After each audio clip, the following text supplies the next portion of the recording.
ਸਤਨਾਮ ਸ਼੍ਰੀ ਵਾਹਿਗੁਰੂ ਜੀ। ਮੈਂ ਤੇਰੀ ਧਰ ਸੁਆਮੀ ਆ ਮੇਰੇ, ਤੂੰ ਕਿਉ ਮਨਹੁ ਬਿਸਾਰੇ। ਇਸਤਰੀ ਰੂਪ ਚੇਰੀ ਕੀ ਨਿਆਈ, ਸੋਭ ਨਹੀਂ ਬਿਨ ਭਰ ਤਾਰੇ। ਬਾਣੀ ਮੁਖੋਂ ਉਚਾਰੀਐ ਹੋਏ ਰੁਸ਼ਨਾਈ, ਮਿਟੈ ਅੰਧਿਆਰਾ। ਗਿਆਨ ਗੋਸ਼ਟ ਚਰਚਾ ਸਦਾ, ਅਨਹਦ ਸ਼ਬਦ ਉਠੇ ਧੁਨਕਾਰਾ। ਸਤਨਾਮ ਸ਼੍ਰੀ ਵਾਹਿਗੁਰੂ ਜੀ। ਗੌੜੀ ਮਹੱਲਾ ਤੀਜਾ। ਗੁਆਰੇਰੀ। ਸੱਚਾ ਅਮਰ ਸੱਚਾ ਪਾਤਸ਼ਾਹੋ, ਮਨ ਸਾਚੈ ਰਾਤੇ ਹਰ ਵੇ ਪਰਵਾਹੋ। ਸੱਚਾ ਅਮਰ ਸੱਚਾ ਪਾਤਸ਼ਾਹੋ। ਵਾਹਿਗੁਰੂ ਜੀ ਕਾ ਖਾਲਸਾ, ਵਾਹਿਗੁਰੂ ਜੀ ਕੀ ਫਤਿਹ। ਸਤਿਗੁਰੂ ਗਰੀਬ ਨਵਾਜ ਦਸਾਂ ਪਾਤਸ਼ਾਹੀਆਂ ਦੇ ਹਿਰਦਾ ਸਰੂਪ, ਚਵਰ ਤਖਤ ਛਤਰ ਦੇ ਮਾਲਕ, ਜੁਗੋ ਜੁਗ ਅਟਲ ਧੰਨ ਗੁਰੂ ਗ੍ਰੰਥ ਸਾਹਿਬ ਜੀ ਦੀ ਸਾਜੀ ਨਿਵਾਜੀ ਪਰਮ ਸਨਮਾਨਯੋਗ ਗੁਰੂ ਕਾ ਰੂਪ ਖਾਲਸਾ ਸਾਧ ਸੰਗਤ ਜੀਓ। ਸਤਿਗੁਰਾਂ ਦੀ ਕਿਰਪਾਲਤਾ ਦਾ ਸਦਕਾ ਜੋ ਹਜ਼ੂਰ ਦੀ ਅੰਮ੍ਰਿਤਮਈ ਪਾਵਨ ਪਵਿੱਤਰ ਧੁਰ ਕੀ ਬਾਣੀ ਦੀ ਲੜੀਵਾਰ ਕਥਾ ਵਿਚਾਰ ਆਰੰਭ ਹੈ। ਗੁਰੂ ਕਿਰਪਾ ਸਦਕਾ ਹਜ਼ੂਰ ਦੇ ਮੁੱਖ ਵਾਕ ਬਚਨਾਂ ਨੂੰ ਵਿਚਾਰੀਏ ਅਤੇ ਸੁਣੀਏ। ਹੁਣ ਤੱਕ ਗੌੜੀ ਰਾਗ ਦੇ 30 ਸ਼ਬਦਾਂ ਦੀ ਵਿਚਾਰ ਹੋ ਚੁੱਕੀ ਹੈ ਔਰ ਸਤਿਗੁਰੂ ਜੀ ਦੇ ਪਾਵਨ ਸਰੂਪ ਦੇ 161 ਅੰਗ ਤੱਕ ਇਹ ਵਿਚਾਰ ਪਹੁੰਚੀ ਹੋਈ ਹੈ। ਤੀਜੇ ਪਾਤਸ਼ਾਹ ਸਤਿਗੁਰੂ ਅਮਰਦਾਸ ਮਹਾਰਾਜ ਗੌੜੀ ਰਾਗ ਦੀ ਜੋ ਗੁਆਰੇਰੀ ਵੰਨਗੀ ਹੈ, ਇਸ ਦੇ ਅੰਦਰ ਸੱਚੇ ਪਾਤਸ਼ਾਹ ਜੀ ਸ਼ਬਦ ਉਚਾਰਦੇ ਹਨ। ਸੱਚਾ ਅਮਰ ਸੱਚਾ ਪਾਤਸ਼ਾਹ। ਅਕਾਲ ਪੁਰਖ ਵਾਹਿਗੁਰੂ ਜੀ ਨੂੰ ਸੱਚਾ ਪਾਤਸ਼ਾਹ ਕਹਿ ਰਹੇ ਹਨ, ਕਿਉਂਕਿ ਜੋ ਦੁਨਿਆਵੀ ਬਾਦਸ਼ਾਹ ਲੋਕ ਹੁੰਦੇ ਨੇ, ਤਖਤਾਂ ਦੇ ਵਾਰਸ ਬਣਦੇ ਨੇ, ਸਮਾਂ ਪਾ ਕੇ ਉਹ ਤਖਤ ਨੂੰ ਛੱਡ ਕੇ ਤਖਤੇ 'ਤੇ ਪੈ ਜਾਂਦੇ ਹਨ ਔਰ ਗਲਤ ਅੱਖਰ ਵਾਂਗ ਇਸ ਦੁਨੀਆ ਦੇ ਤਖਤੇ ਤੋਂ ਮਿਟ ਜਾਂਦੇ ਨੇ। ਉਹਨਾਂ ਦਾ ਨਾਮੋ ਨਿਸ਼ਾਨ ਮਿਟ ਜਾਂਦਾ। ਹੋਰ ਕੋਈ ਬਾਦਸ਼ਾਹ ਆਣ ਪਹਿਲੇ ਦੇ ਸਿਰ 'ਤੇ ਪੈਰ ਰੱਖ ਕੇ ਤਖਤ 'ਤੇ ਬੈਠ ਜਾਂਦਾ। ਫਿਰ ਉਹ ਵੀ ਆਪਣੇ ਸਰੀਰਕ ਉਮਰ ਭੋਗ ਕੇ 4 ਦਿਨਾਂ ਦੀ ਸਾਈ ਸਫੈਦੀ ਵਰਤ ਕੇ ਹੁਕਮ ਚਲਾ ਕੇ ਅਤੇ ਧੱਕਾ ਕਰਕੇ ਜ਼ੁਲਮ ਕਰਕੇ ਬੁਰੇ ਕਰਮ ਕਰਕੇ ਫਿਰ ਇਸ ਦੁਨੀਆ ਦੇ ਤਖਤੇ ਤੋਂ ਮਿਟ ਜਾਂਦਾ। ਪਰ ਜੋ ਵਾਹਿਗੁਰੂ ਪਰਮਾਤਮਾ ਹੈ ਉਹ ਸदैवी ਸਦੀਵ ਹੈ, ਹਮੇਸ਼ਾ ਹੈ। ਅਤੇ ਇਸ ਵਾਸਤੇ ਵਾਹਿਗੁਰੂ ਸੱਚਾ ਹੈ, ਕਿਉਂਕਿ ਹੋਰ ਤਾਂ ਕੁਛ ਵੀ ਸੱਚ ਨਹੀਂ ਹੈ, ਸਭ ਕੁਝ ਨਾਸਵੰਤ ਹੈ। ਅਤੇ ਹੁਕਮ ਵੀ ਉਸ ਅਕਾਲ ਪੁਰਖ ਦਾ ਇਹ ਸਾਰੀ ਸ੍ਰਿਸ਼ਟੀ ਚੱਲ ਰਿਹਾ ਹੈ। ਸੱਚਾ ਪਾਤਸ਼ਾਹ ਅਤੇ ਸੱਚਾ ਅਮਰ। ਵਾਹਿਗੁਰੂ ਦਾ ਜਿਹੜਾ ਅਮਰ ਫਰਮਾਨ, ਅਮਰ ਹੁਕਮ ਹੈ, ਉਹ ਵੀ ਸੱਚਾ ਹੀ ਹੈ। ਉਸ ਨੂੰ ਮੇਟਿਆ ਨਹੀਂ ਜਾ ਸਕਦਾ। ਜਿਸ ਦਾ ਹੁਕਮ ਨਾ ਮੇਟਿਆ ਜਾਈ ਬਚਨ ਆਉਂਦੇ ਹਨ। ਸੋ ਵਾਹਿਗੁਰੂ ਦੀ ਆਗਿਆ ਹੀ ਸਾਰੇ ਵਰਤ ਰਹੀ ਹੈ, ਵਾਹਿਗੁਰੂ ਦੀ ਰਜ਼ਾ ਹੀ ਸਾਰੇ ਵਰਤ ਰਹੀ ਹੈ। ਬਾਦਸ਼ਾਹਾਂ ਦੇ ਸਿਰ 'ਤੇ ਵੀ ਜੇ ਨਜ਼ਰੋ ਪੱਠੀ ਜੇ ਕਰੇ ਸੁਲਤਾਨਾ ਘਾਹ ਕਰਾਏ ਦਾ। ਜੇ ਆਪਣੀ ਨਜ਼ਰ ਪੁੱਠੀ ਕਰਦੇ ਪਰਮੇਸ਼ਰ, ਤੇ ਬਾਦਸ਼ਾਹਾਂ ਨੂੰ ਵੀ ਘਾਹ ਖਾਣ ਲਈ ਮਜਬੂਰ ਕਰ ਦਿੰਦਾ। ਜਿਵੇਂ ਜਿਹੜਾ ਔਰੰਗਜ਼ੇਬ ਦਾ ਪਿਓ ਸੀ ਸ਼ਾਹਜਹਾਨ, ਇਸ ਨੇ ਆਸਾ ਦੀ ਵਾਰ 'ਚੋਂ ਇਹ ਸਤਿਗੁਰਾਂ ਦੇ ਬਚਨ ਪੜ੍ਹੇ ਸੁਣ ਲਏ ਵੀ ਨਜ਼ਰੋ ਪੱਠੀ ਜੇ ਕਰੇ ਸੁਲਤਾਨਾ ਘਾਹ ਕਰਾਏ ਦਾ। ਜਦੋਂ ਅਰਥ ਸੁਣੇ ਤੇ ਕਹਿਣ ਲੱਗਾ ਨਹੀਂ, ਮੈਂ ਨਹੀਂ ਮੰਨਦਾ।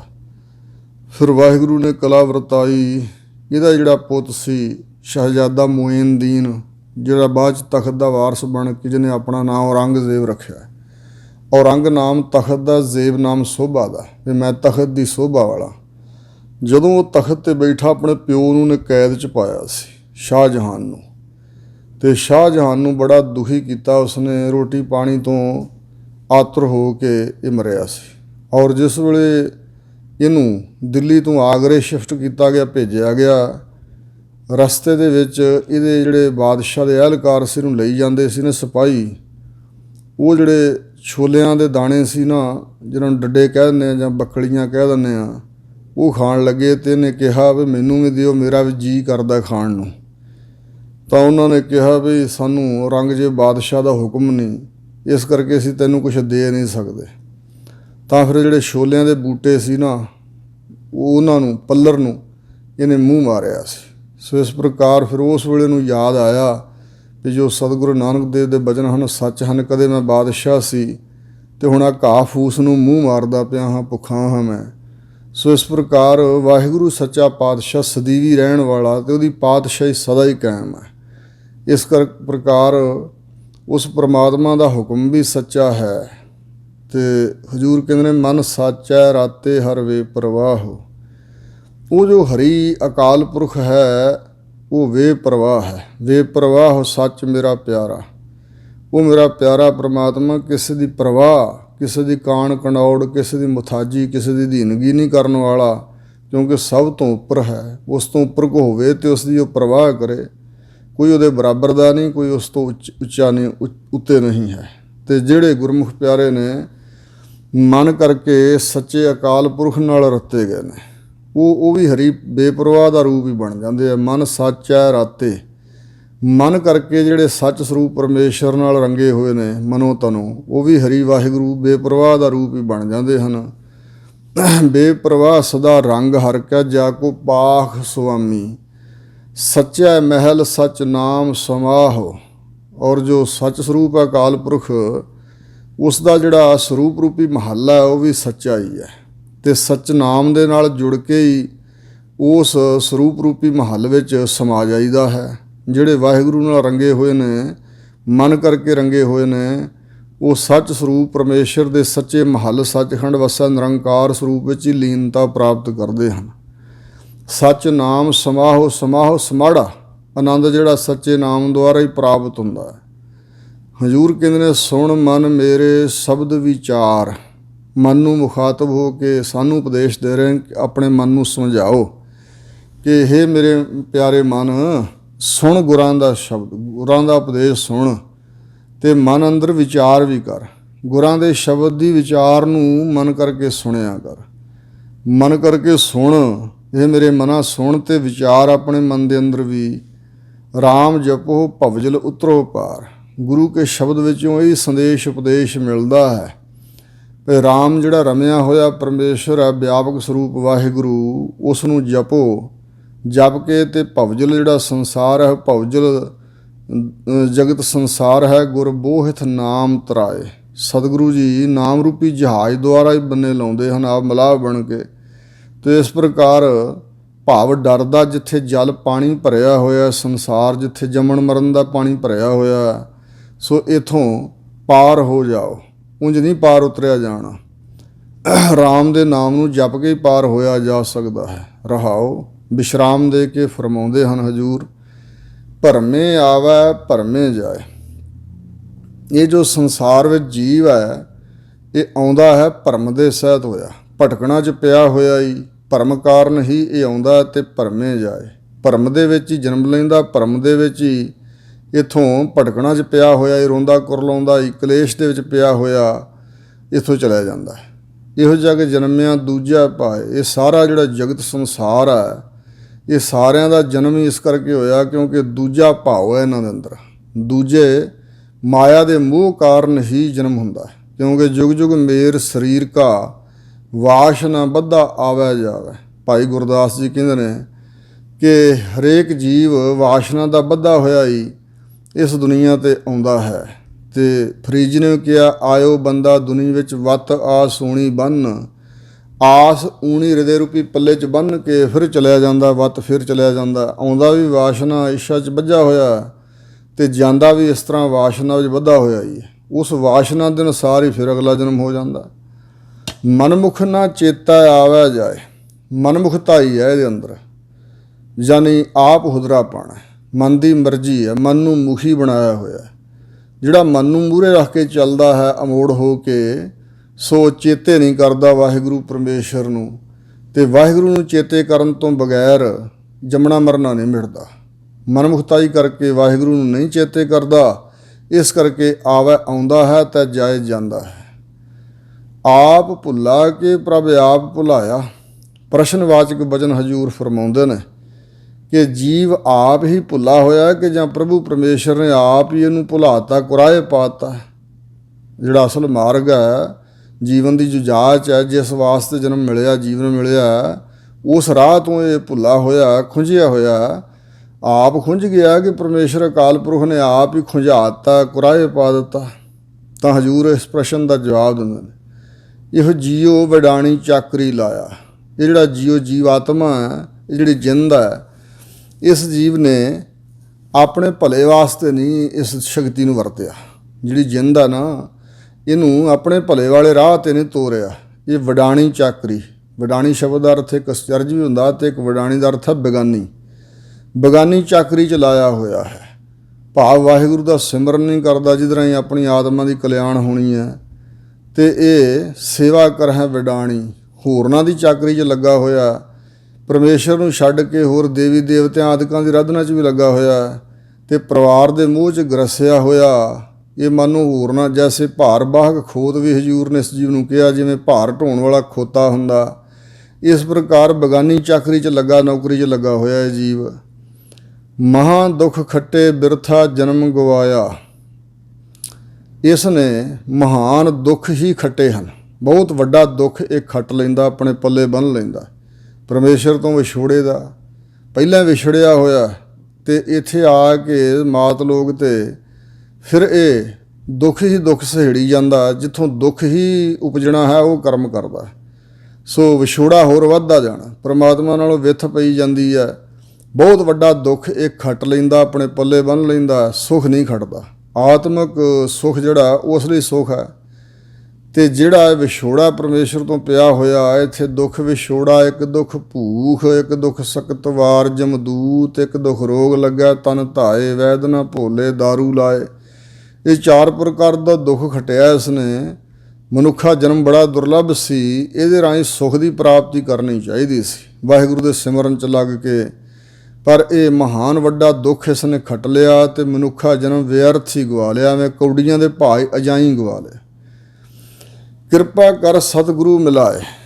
ਕਹਿੰਦੇ ਵਾਹਿਗੁਰੂ ਪਰਮੇਸ਼ਰ ਆਪ ਕਿਰਪਾ ਕਰੇ, ਕਿਉਂਕਿ ਆਪੋਂ ਕੋਈ ਮਿਲੈ ਨਾ ਭੁੱਲੈ।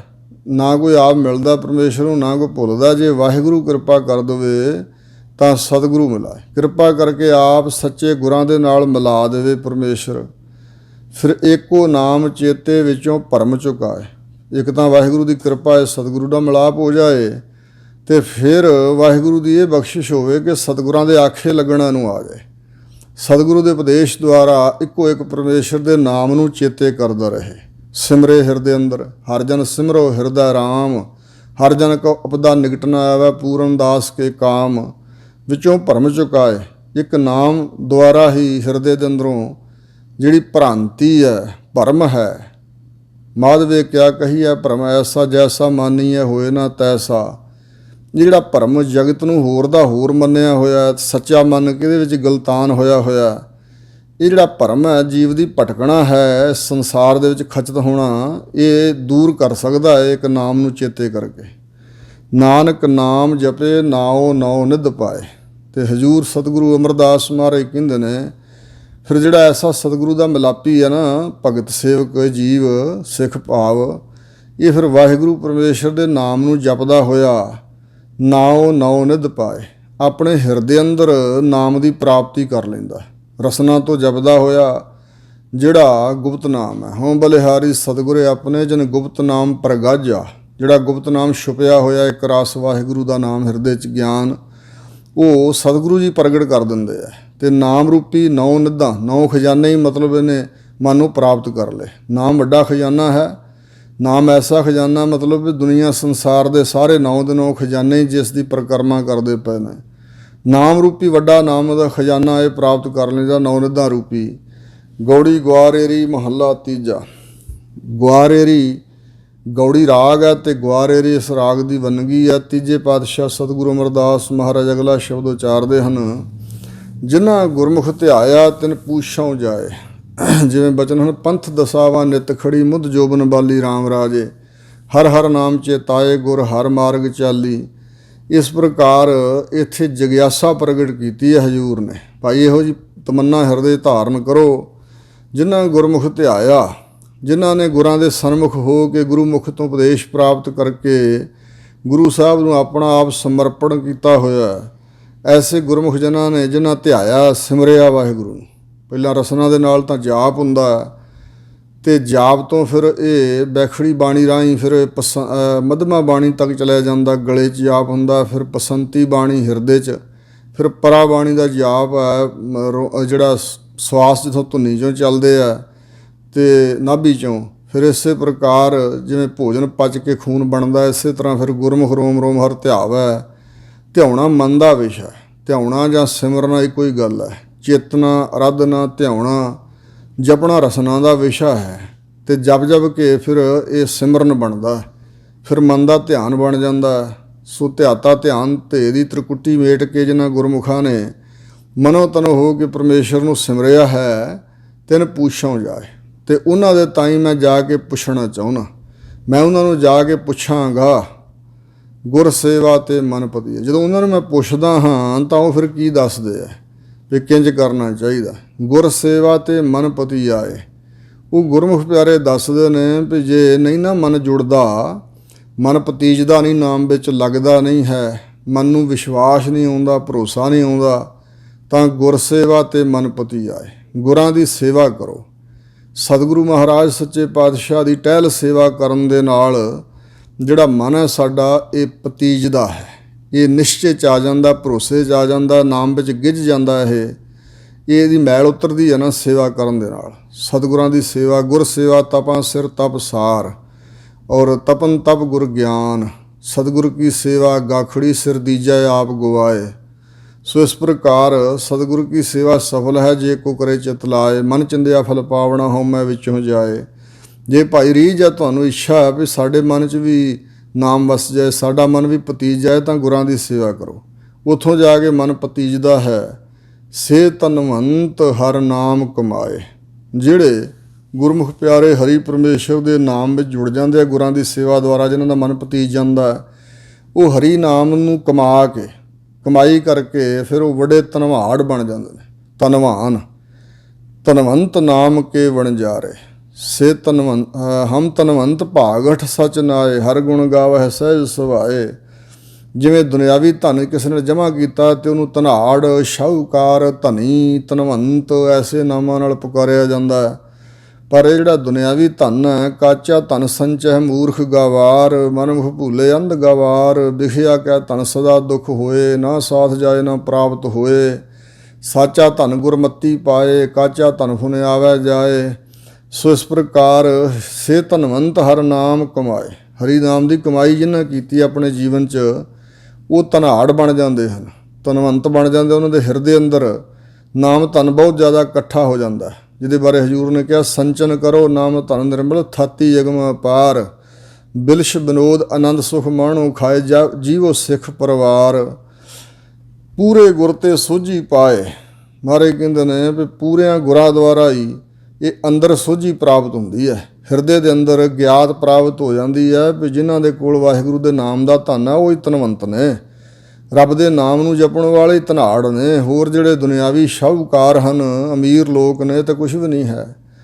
ਇਹ ਤਾਂ ਦੁੱਖ ਦਾ ਹੀ ਧਨ ਇਹਨਾਂ ਇਕੱਠਾ ਕੀਤਾ ਹੈ, ਇਹ ਤਾਂ ਜ਼ਹਿਰੀਲਾ ਹੈ।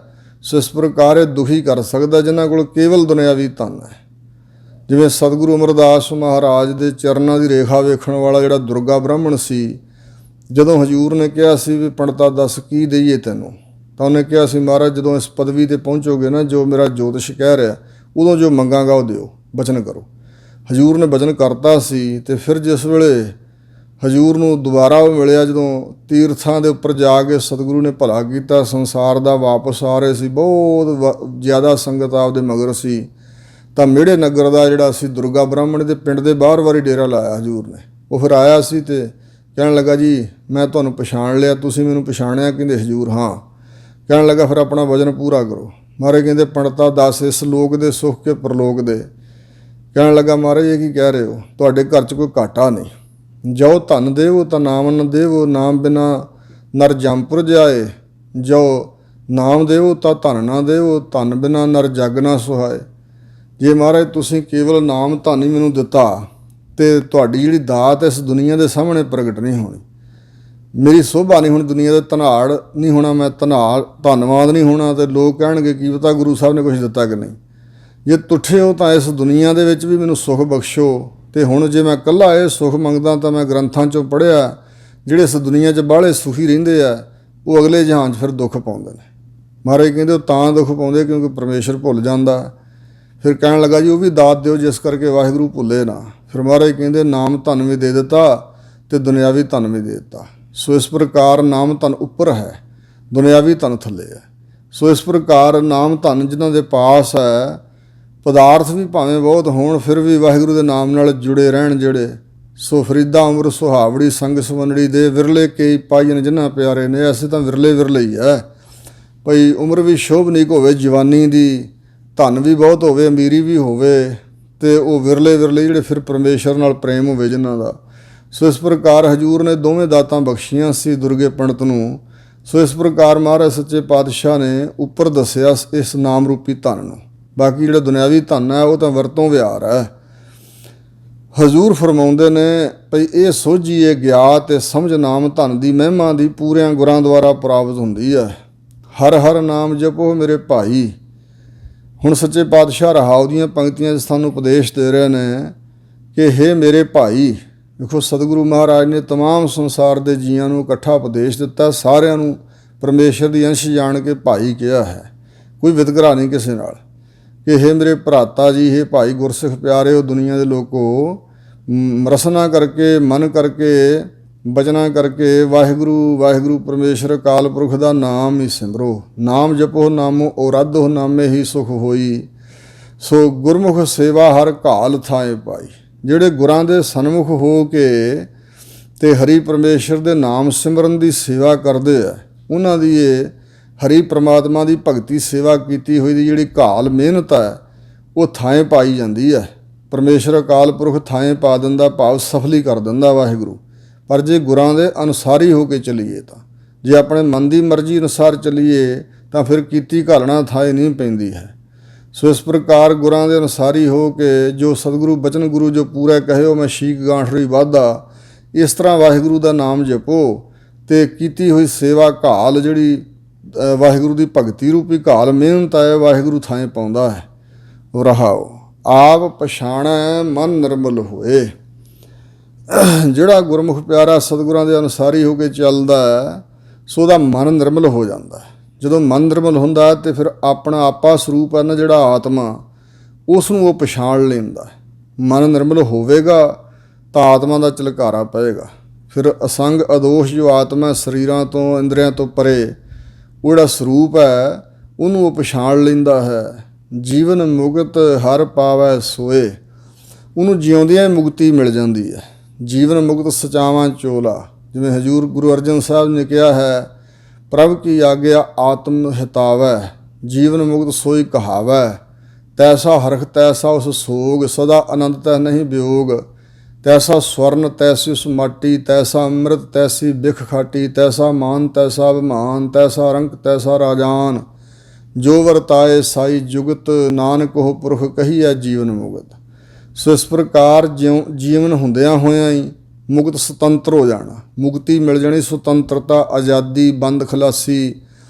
ਨਾ ਵਿਕਾਰਾਂ ਦਾ ਕੋਈ ਬੰਧਨ ਹੈ, ਨਾ ਕੋਈ ਸੰਸਾਰ ਦਾ ਬੰਧਨ ਹੈ, ਨਾ ਜੰਮਣ ਮਰਨ ਦਾ, ਨਾ ਜਮਾਂ ਦਾ।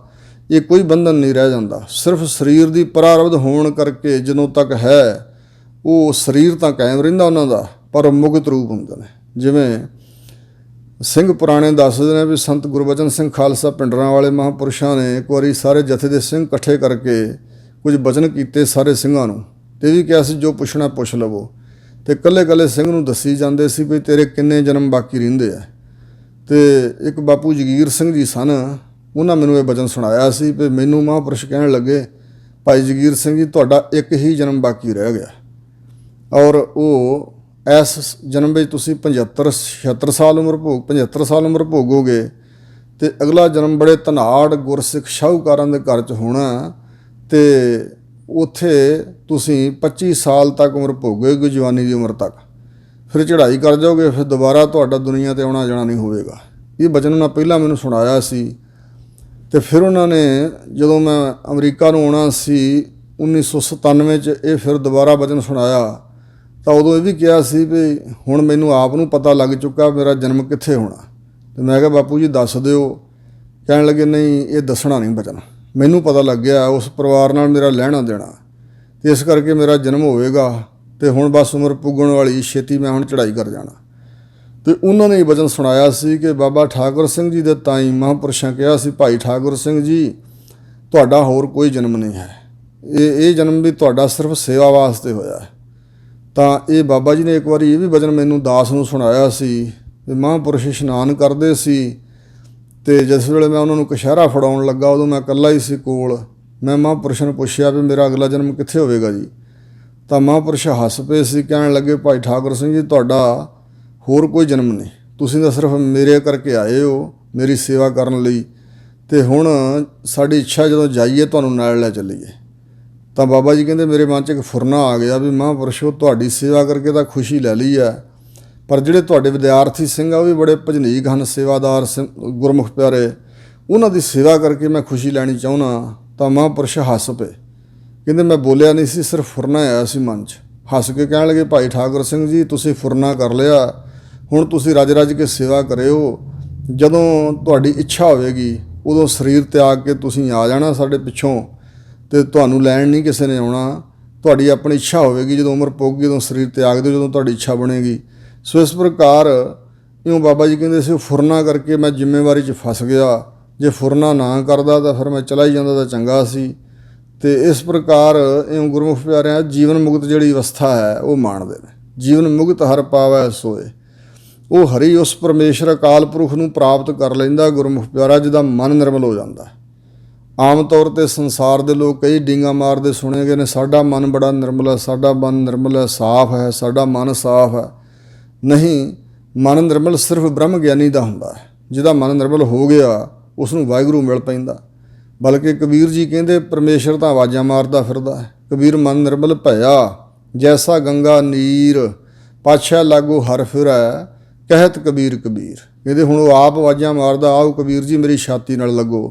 ਕਬੀਰ ਮਨ ਨਿਰਮਲ ਭਇਆ ਪਾਇਆ ਬ੍ਰਹਮ ਗਿਆਨ, ਜਿਨ ਜਵਾਲਾ ਜਗ ਜਾ ਰਿਹਾ ਸੋ ਜਨ ਕੇ ਉਦਕ ਸਮਾਨ। ਜਿਸ ਅਗਨੀ ਨੇ ਸਾਰਾ ਜੱਗ ਸਾੜ ਦਿੱਤਾ, ਹੁਣ ਉਹ ਬ੍ਰਹਮ ਗਿਆਨ ਦੀ ਅਵਸਥਾ 'ਚ ਜਿਹੜਾ ਜਨ ਪਹੁੰਚ ਗਿਆ ਨਾ ਭਗਤ, ਉਹਦੇ ਵਾਸਤੇ ਉਹੀ ਜਿਹੜੀ ਅਗਨੀ ਹੈ ਨਾ ਤ੍ਰਿਸ਼ਨਾ ਦੀ, ਵਿਕਾਰਾਂ ਦੀ ਅੱਗ ਸੰਸਾਰ 'ਚ ਲੱਗੀ ਹੋਈ, ਉਹ ਸਾਡੇ ਲਈ ਦੁੱਖਦਾ ਹੀ ਨਹੀਂ, ਉਹ ਉਦਕ ਸਮਾਨ ਪਾਣੀ ਦੇ ਸਮਾਨ ਹੀ ਹੈ ਹੁਣ। ਸੋ ਇਸ ਪ੍ਰਕਾਰ ਉਹਨਾਂ ਨੂੰ ਮਾਇਆ ਜਿਹੜੀ ਸੰਸਾਰ ਦੀ ਭੋ ਨਹੀਂ ਸਕਦੀ। ਜਿਨ੍ਹਾਂ ਨੇ ਹਰੀ ਅਕਾਲ ਪੁਰਖ ਨੂੰ ਪਾ ਲਿਆ, ਮਨ ਨਿਰਮਲ ਹੋਣ ਕਰਕੇ ਪਹਿਲਾਂ ਆਪਾ ਪਛਾਣਿਆ ਸਰੂਪ ਦਾ ਗਿਆਨ, ਜਿਨੀ ਆਤਮ ਚੀਨਿਆ ਪ੍ਰਮਾਤਮ ਸੋਈ, ਉਹ ਵਾਹਿਗੁਰੂ ਦਾ ਰੂਪ ਹੀ ਹੋ ਗਏ ਨਾ। ਅਤੇ ਉਹ ਜੀਵਨ ਮੁਕਤ ਸਚਾਵਾਂ ਚੋਲਾ ਬਣ ਕੇ ਉਸ ਅਕਾਲ ਪੁਰਖ ਹਰੀ ਨੂੰ ਗੁਰਮੁਖ ਪਿਆਰਾ ਪ੍ਰਾਪਤ ਕਰ ਲੈਂਦਾ, ਫਿਰ ਉਹਦੇ ਵਿੱਚ ਹੀ ਲੀਨ ਰਹਿੰਦਾ।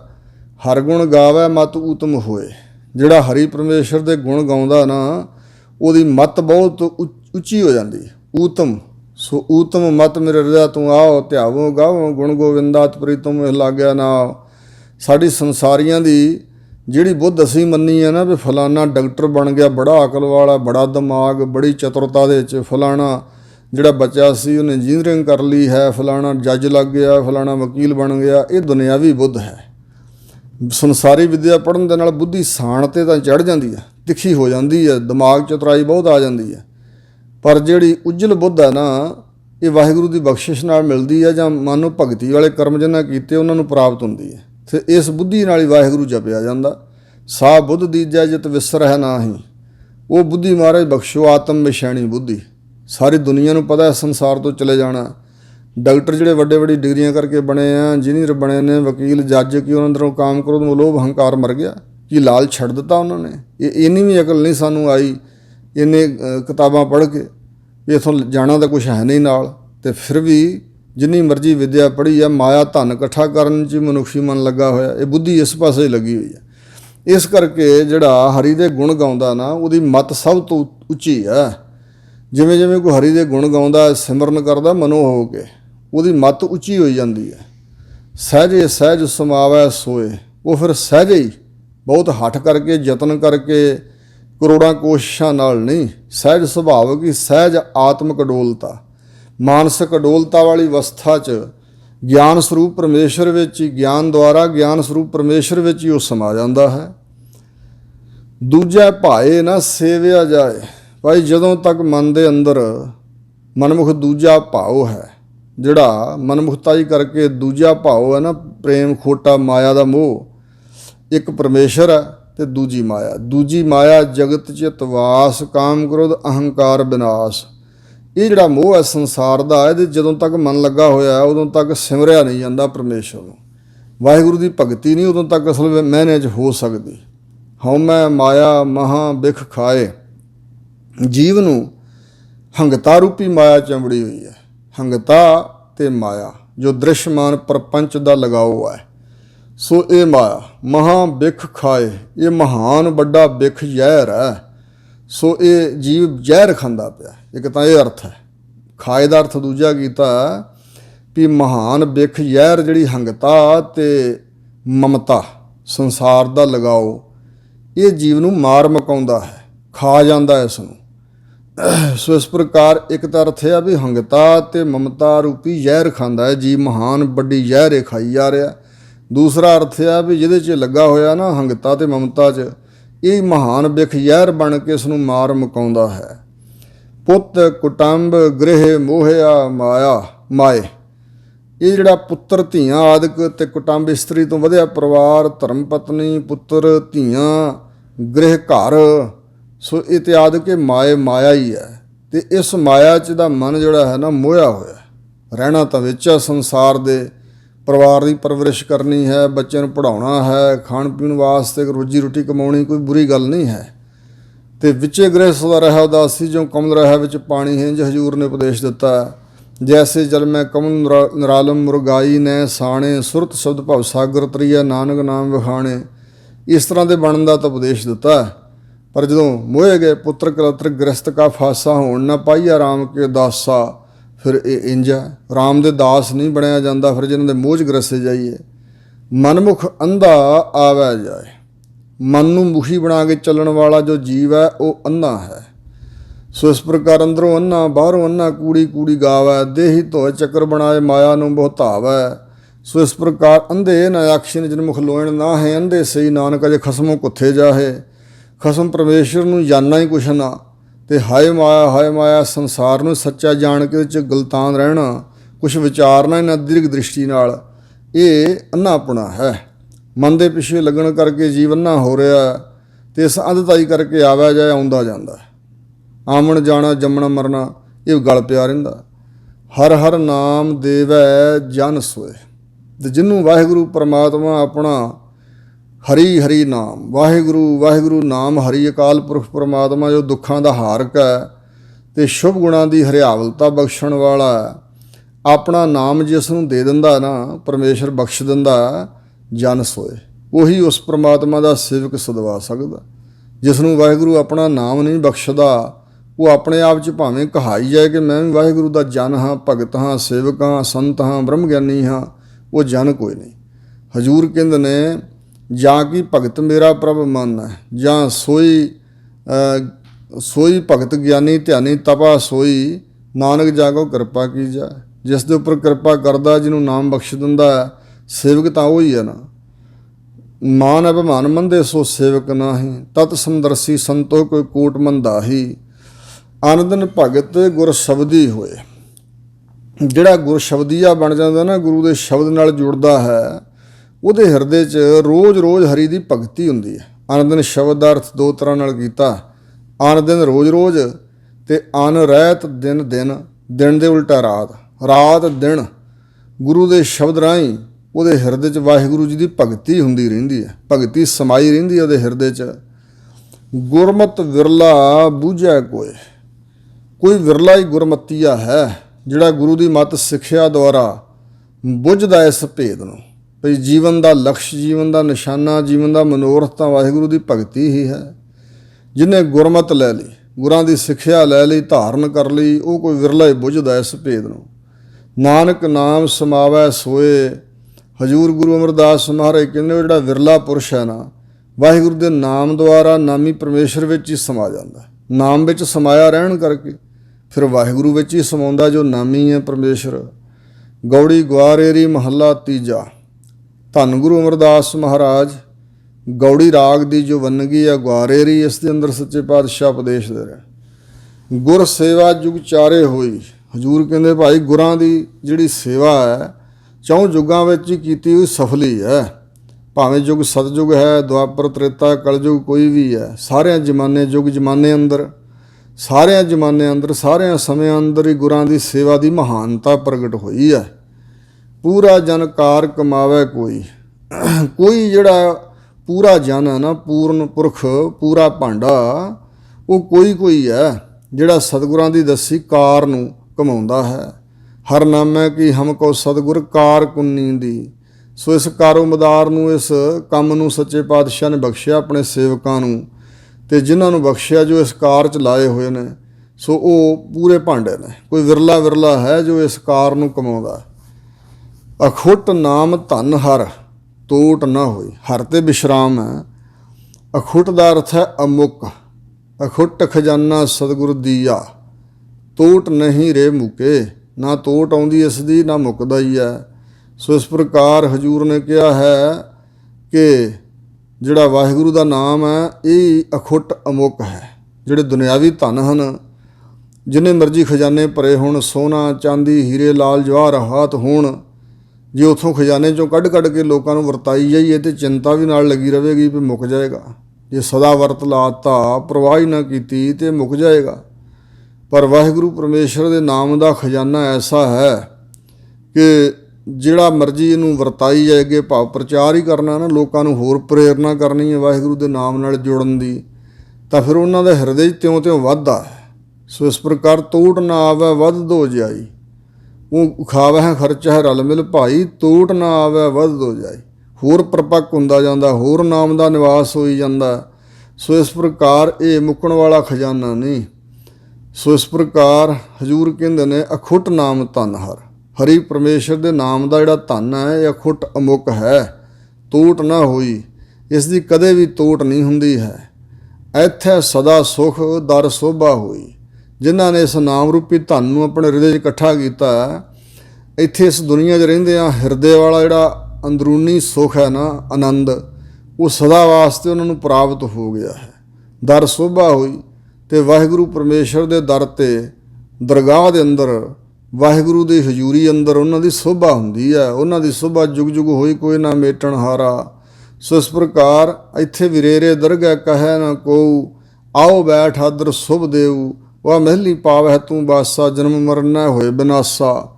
ਇਸ ਤਰ੍ਹਾਂ ਦੀ ਵਡਿਆਈ ਉਹਨਾਂ ਦੀ ਉੱਥੇ ਹੁੰਦੀ ਹੈ ਵਾਹਿਗੁਰੂ ਦੇ ਦਰ 'ਤੇ। ਇਹ ਮਨ ਮੇਰੇ ਭਰਮ ਨਾ ਕੀਜੈ।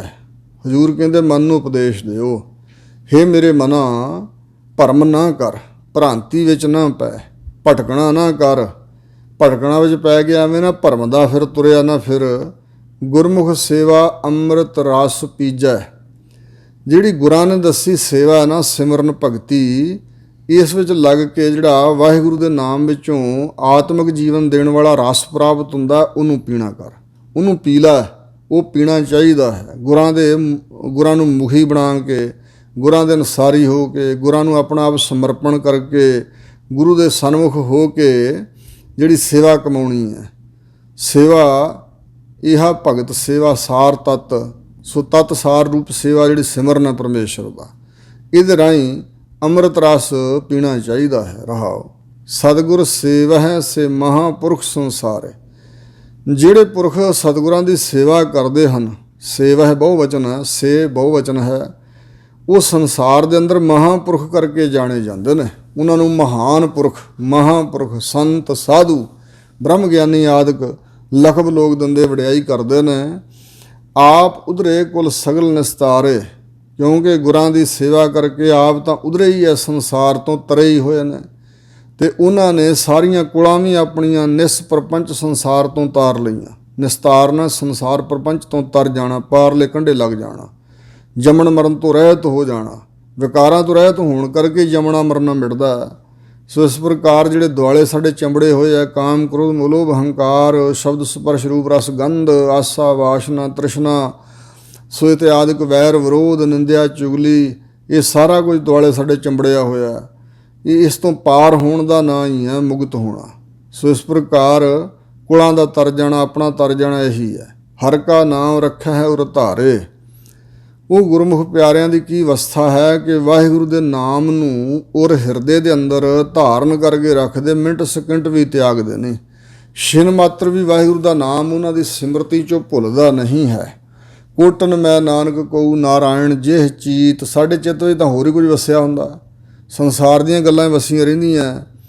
ਔਰ ਜੇ ਕੋਈ ਕੰਮ ਧੰਦੇ ਤੋਂ ਵਿਹਲਾ ਵੀ ਹੈ ਤਾਂ ਉਦੋਂ ਵੀ ਚਿਤਵਨੀ ਕਰੀ ਜਾਂਦਾ ਕਿਸ ਪਾਸੇ ਨੂੰ ਜਾਈਏ, ਧਨ ਬਹੁਤ ਆਵੇਗਾ, ਜਾਂ ਹੋਰ ਵਕਾਰ ਚਿਤਵਨੀ ਆਉਂਦੀ ਹੈ। ਸੋ ਕਦੇ ਕਾਮ ਗਲਬਾ ਪਾ ਲੈਂਦਾ, ਕਦੇ ਕ੍ਰੋਧ ਹਾਵੀ ਹੋ ਜਾਂਦਾ, ਕਦੇ ਲੋਭ ਰੂਪੀ ਸ਼ੇਰ ਗੱਜ ਪੈਂਦਾ, ਕਦੇ ਹੰਕਾਰ ਗੱਜ ਪੈਂਦਾ, ਕਦੇ ਮੋਹ ਪ੍ਰਬਲ ਹੋ ਜਾਂਦਾ। ਸੋ ਇਸ ਪ੍ਰਕਾਰ ਉਹਨਾਂ ਦੇ ਹਿਰਦੇ ਚੇਤੇ ਅੰਦਰ ਪਰਮੇਸ਼ਰ ਅਕਾਲ ਪੁਰਖ ਦਾ ਨਾਮ ਹੀ ਉਹਨਾਂ ਧਾਰਨ ਕਰਕੇ ਰੱਖਿਆ ਹੋਇਆ। ਨਾਮ ਰਤੇ ਭੌਜਲ ਉਤਰਾ ਹੈ ਪਾਰੇ, ਜਿਹੜੇ ਮਨ ਕਰਕੇ ਵਾਹਿਗੁਰੂ ਦੇ ਨਾਮ ਵਿੱਚ ਰੱਤੇ ਰੰਗੇ ਹੋਏ ਨੇ, ਭੌਜਲ ਸੰਸਾਰ ਤੋਂ ਪਾਰ ਉਤਰ ਜਾਂਦੇ ਹਨ। ਸਤਿਗੁਰ ਸੇਵਹਿ ਸਦਾ ਮਨ ਦਾਸਾ, ਜਿਹੜੇ ਸਤਿਗੁਰਾਂ ਦੀ ਸੇਵਾ ਕਮਾਉਂਦੇ ਨੇ, ਸਤਿਗੁਰੂ ਦੀ ਦੱਸੀ ਸੇਵਾ ਭਗਤੀ ਕਮਾਉਂਦੇ ਨੇ, ਮਨ ਕਰਕੇ ਉਹ ਸਦਾ ਵਾਸਤੇ ਦਾਸ ਬਣ ਕੇ ਰਹਿੰਦੇ ਹਨ। ਭਾਵ ਨਿਮਰਤਾ ਰੱਖਦੇ ਹਿਰਦੇ 'ਚ, ਵੱਡੇ ਨਹੀਂ ਬਣ ਕੇ ਬਹਿੰਦੇ ਕਿ ਅਸੀਂ ਵੀ ਕੁਝ ਹਾਂ। ਆਪਣਾ ਆਪ ਹਿਰਦੇ 'ਚੋਂ ਤਿਆਗ ਕੇ ਮਨ ਦੇ ਅੰਦਰ ਹੀ ਦਾਸਾ ਭਾਵ ਧਾਰਿਆ ਹੋਇਆ। ਹਉਮੈ ਮਾਰ ਕਮਲ ਪ੍ਰਗਾਸਾ, ਜਦੋਂ ਤੱਕ ਹੰਗਤਾ ਨਹੀਂ ਮਰਦੀ ਹਿਰਦਾ ਕਮਲ ਖਿੜਦਾ ਨਹੀਂ। ਇਹ ਮੂਧਾ ਹੀ ਹੋਇਆ ਰਹਿੰਦਾ ਸੰਸਾਰ ਵਾਲੇ ਪਾਸੇ, ਪੰਜੇ ਕਲੇਸ਼ ਨੂੰ ਵਿਆਪਦੇ, ਰਾਗ ਦਵੈਸ਼ ਛਵੀ ਨਿਵੇਸ਼ ਅਵਿਦਿਆ ਅਸਮਤਾ ਤੇ ਇਸ ਪ੍ਰਕਾਰ ਹੋਰ ਬਲਾਮਤਾ ਦੇ ਦੁਆਲੇ ਚੰਬੜੀਆਂ ਰਹਿੰਦੀਆਂ।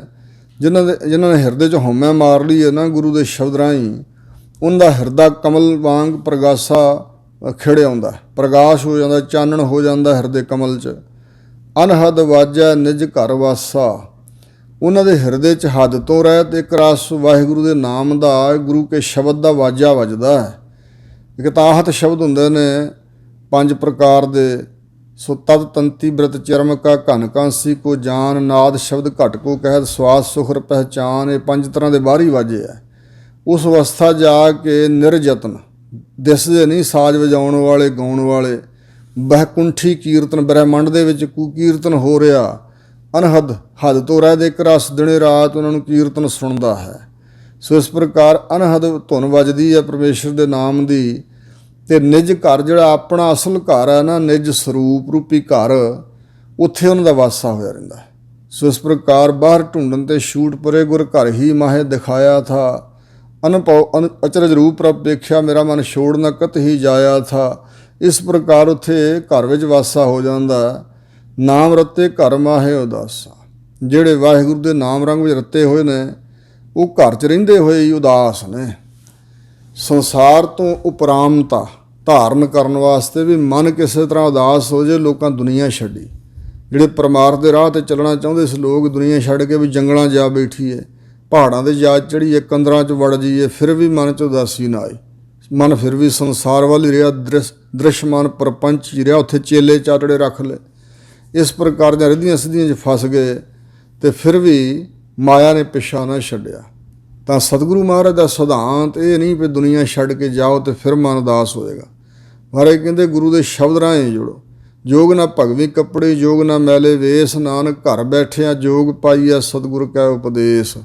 ਉਹ ਕਿਹਾ ਹੈ, ਰੇ ਮਨ ਐਸੋ ਕਰ ਸੰਨਿਆਸਾ, ਬਨਸੇ ਸਦਨ ਸਭਾ ਕਰ ਸਮਝੋ। ਮਨ ਨੂੰ ਹੀ ਸਮਝਾਉਣਾ ਵੀ ਜਿਹੜਾ ਸੰਸਾਰ ਤੇ ਘਰ ਬਣੇ ਹੋਏ ਆ ਸਾਡੇ ਰਿਹਾਇਸ਼ ਵਾਲੇ, ਬਣ ਜੰਗਲ ਦੀ ਨਹੀਂ ਹੈ। ਮਹਾਰਾਜ ਕਹਿੰਦੇ ਸਾਰੇ ਸਦਨ ਘਰਾਂ ਨੂੰ ਜੰਗਲ ਦੇ ਵਾਸੇ ਵਾਂਗ ਸਮਝੋ। ਮਹਾਂ ਭਿਆਨ ਉਦਿਆਨ ਨਗਰ ਕਰ ਮਾਨਿਆ, ਸਾਡੀ ਹਾਲਤ ਇਹ ਆ ਵੀ ਹੈ ਤਾਂ ਉਜਾੜ, ਪਰ ਇਹਨੂੰ ਘੁੱਗ ਵਸਦਾ ਨਗਰ ਜਾਣ ਲਿਆ ਦੁਨੀਆ ਨੂੰ।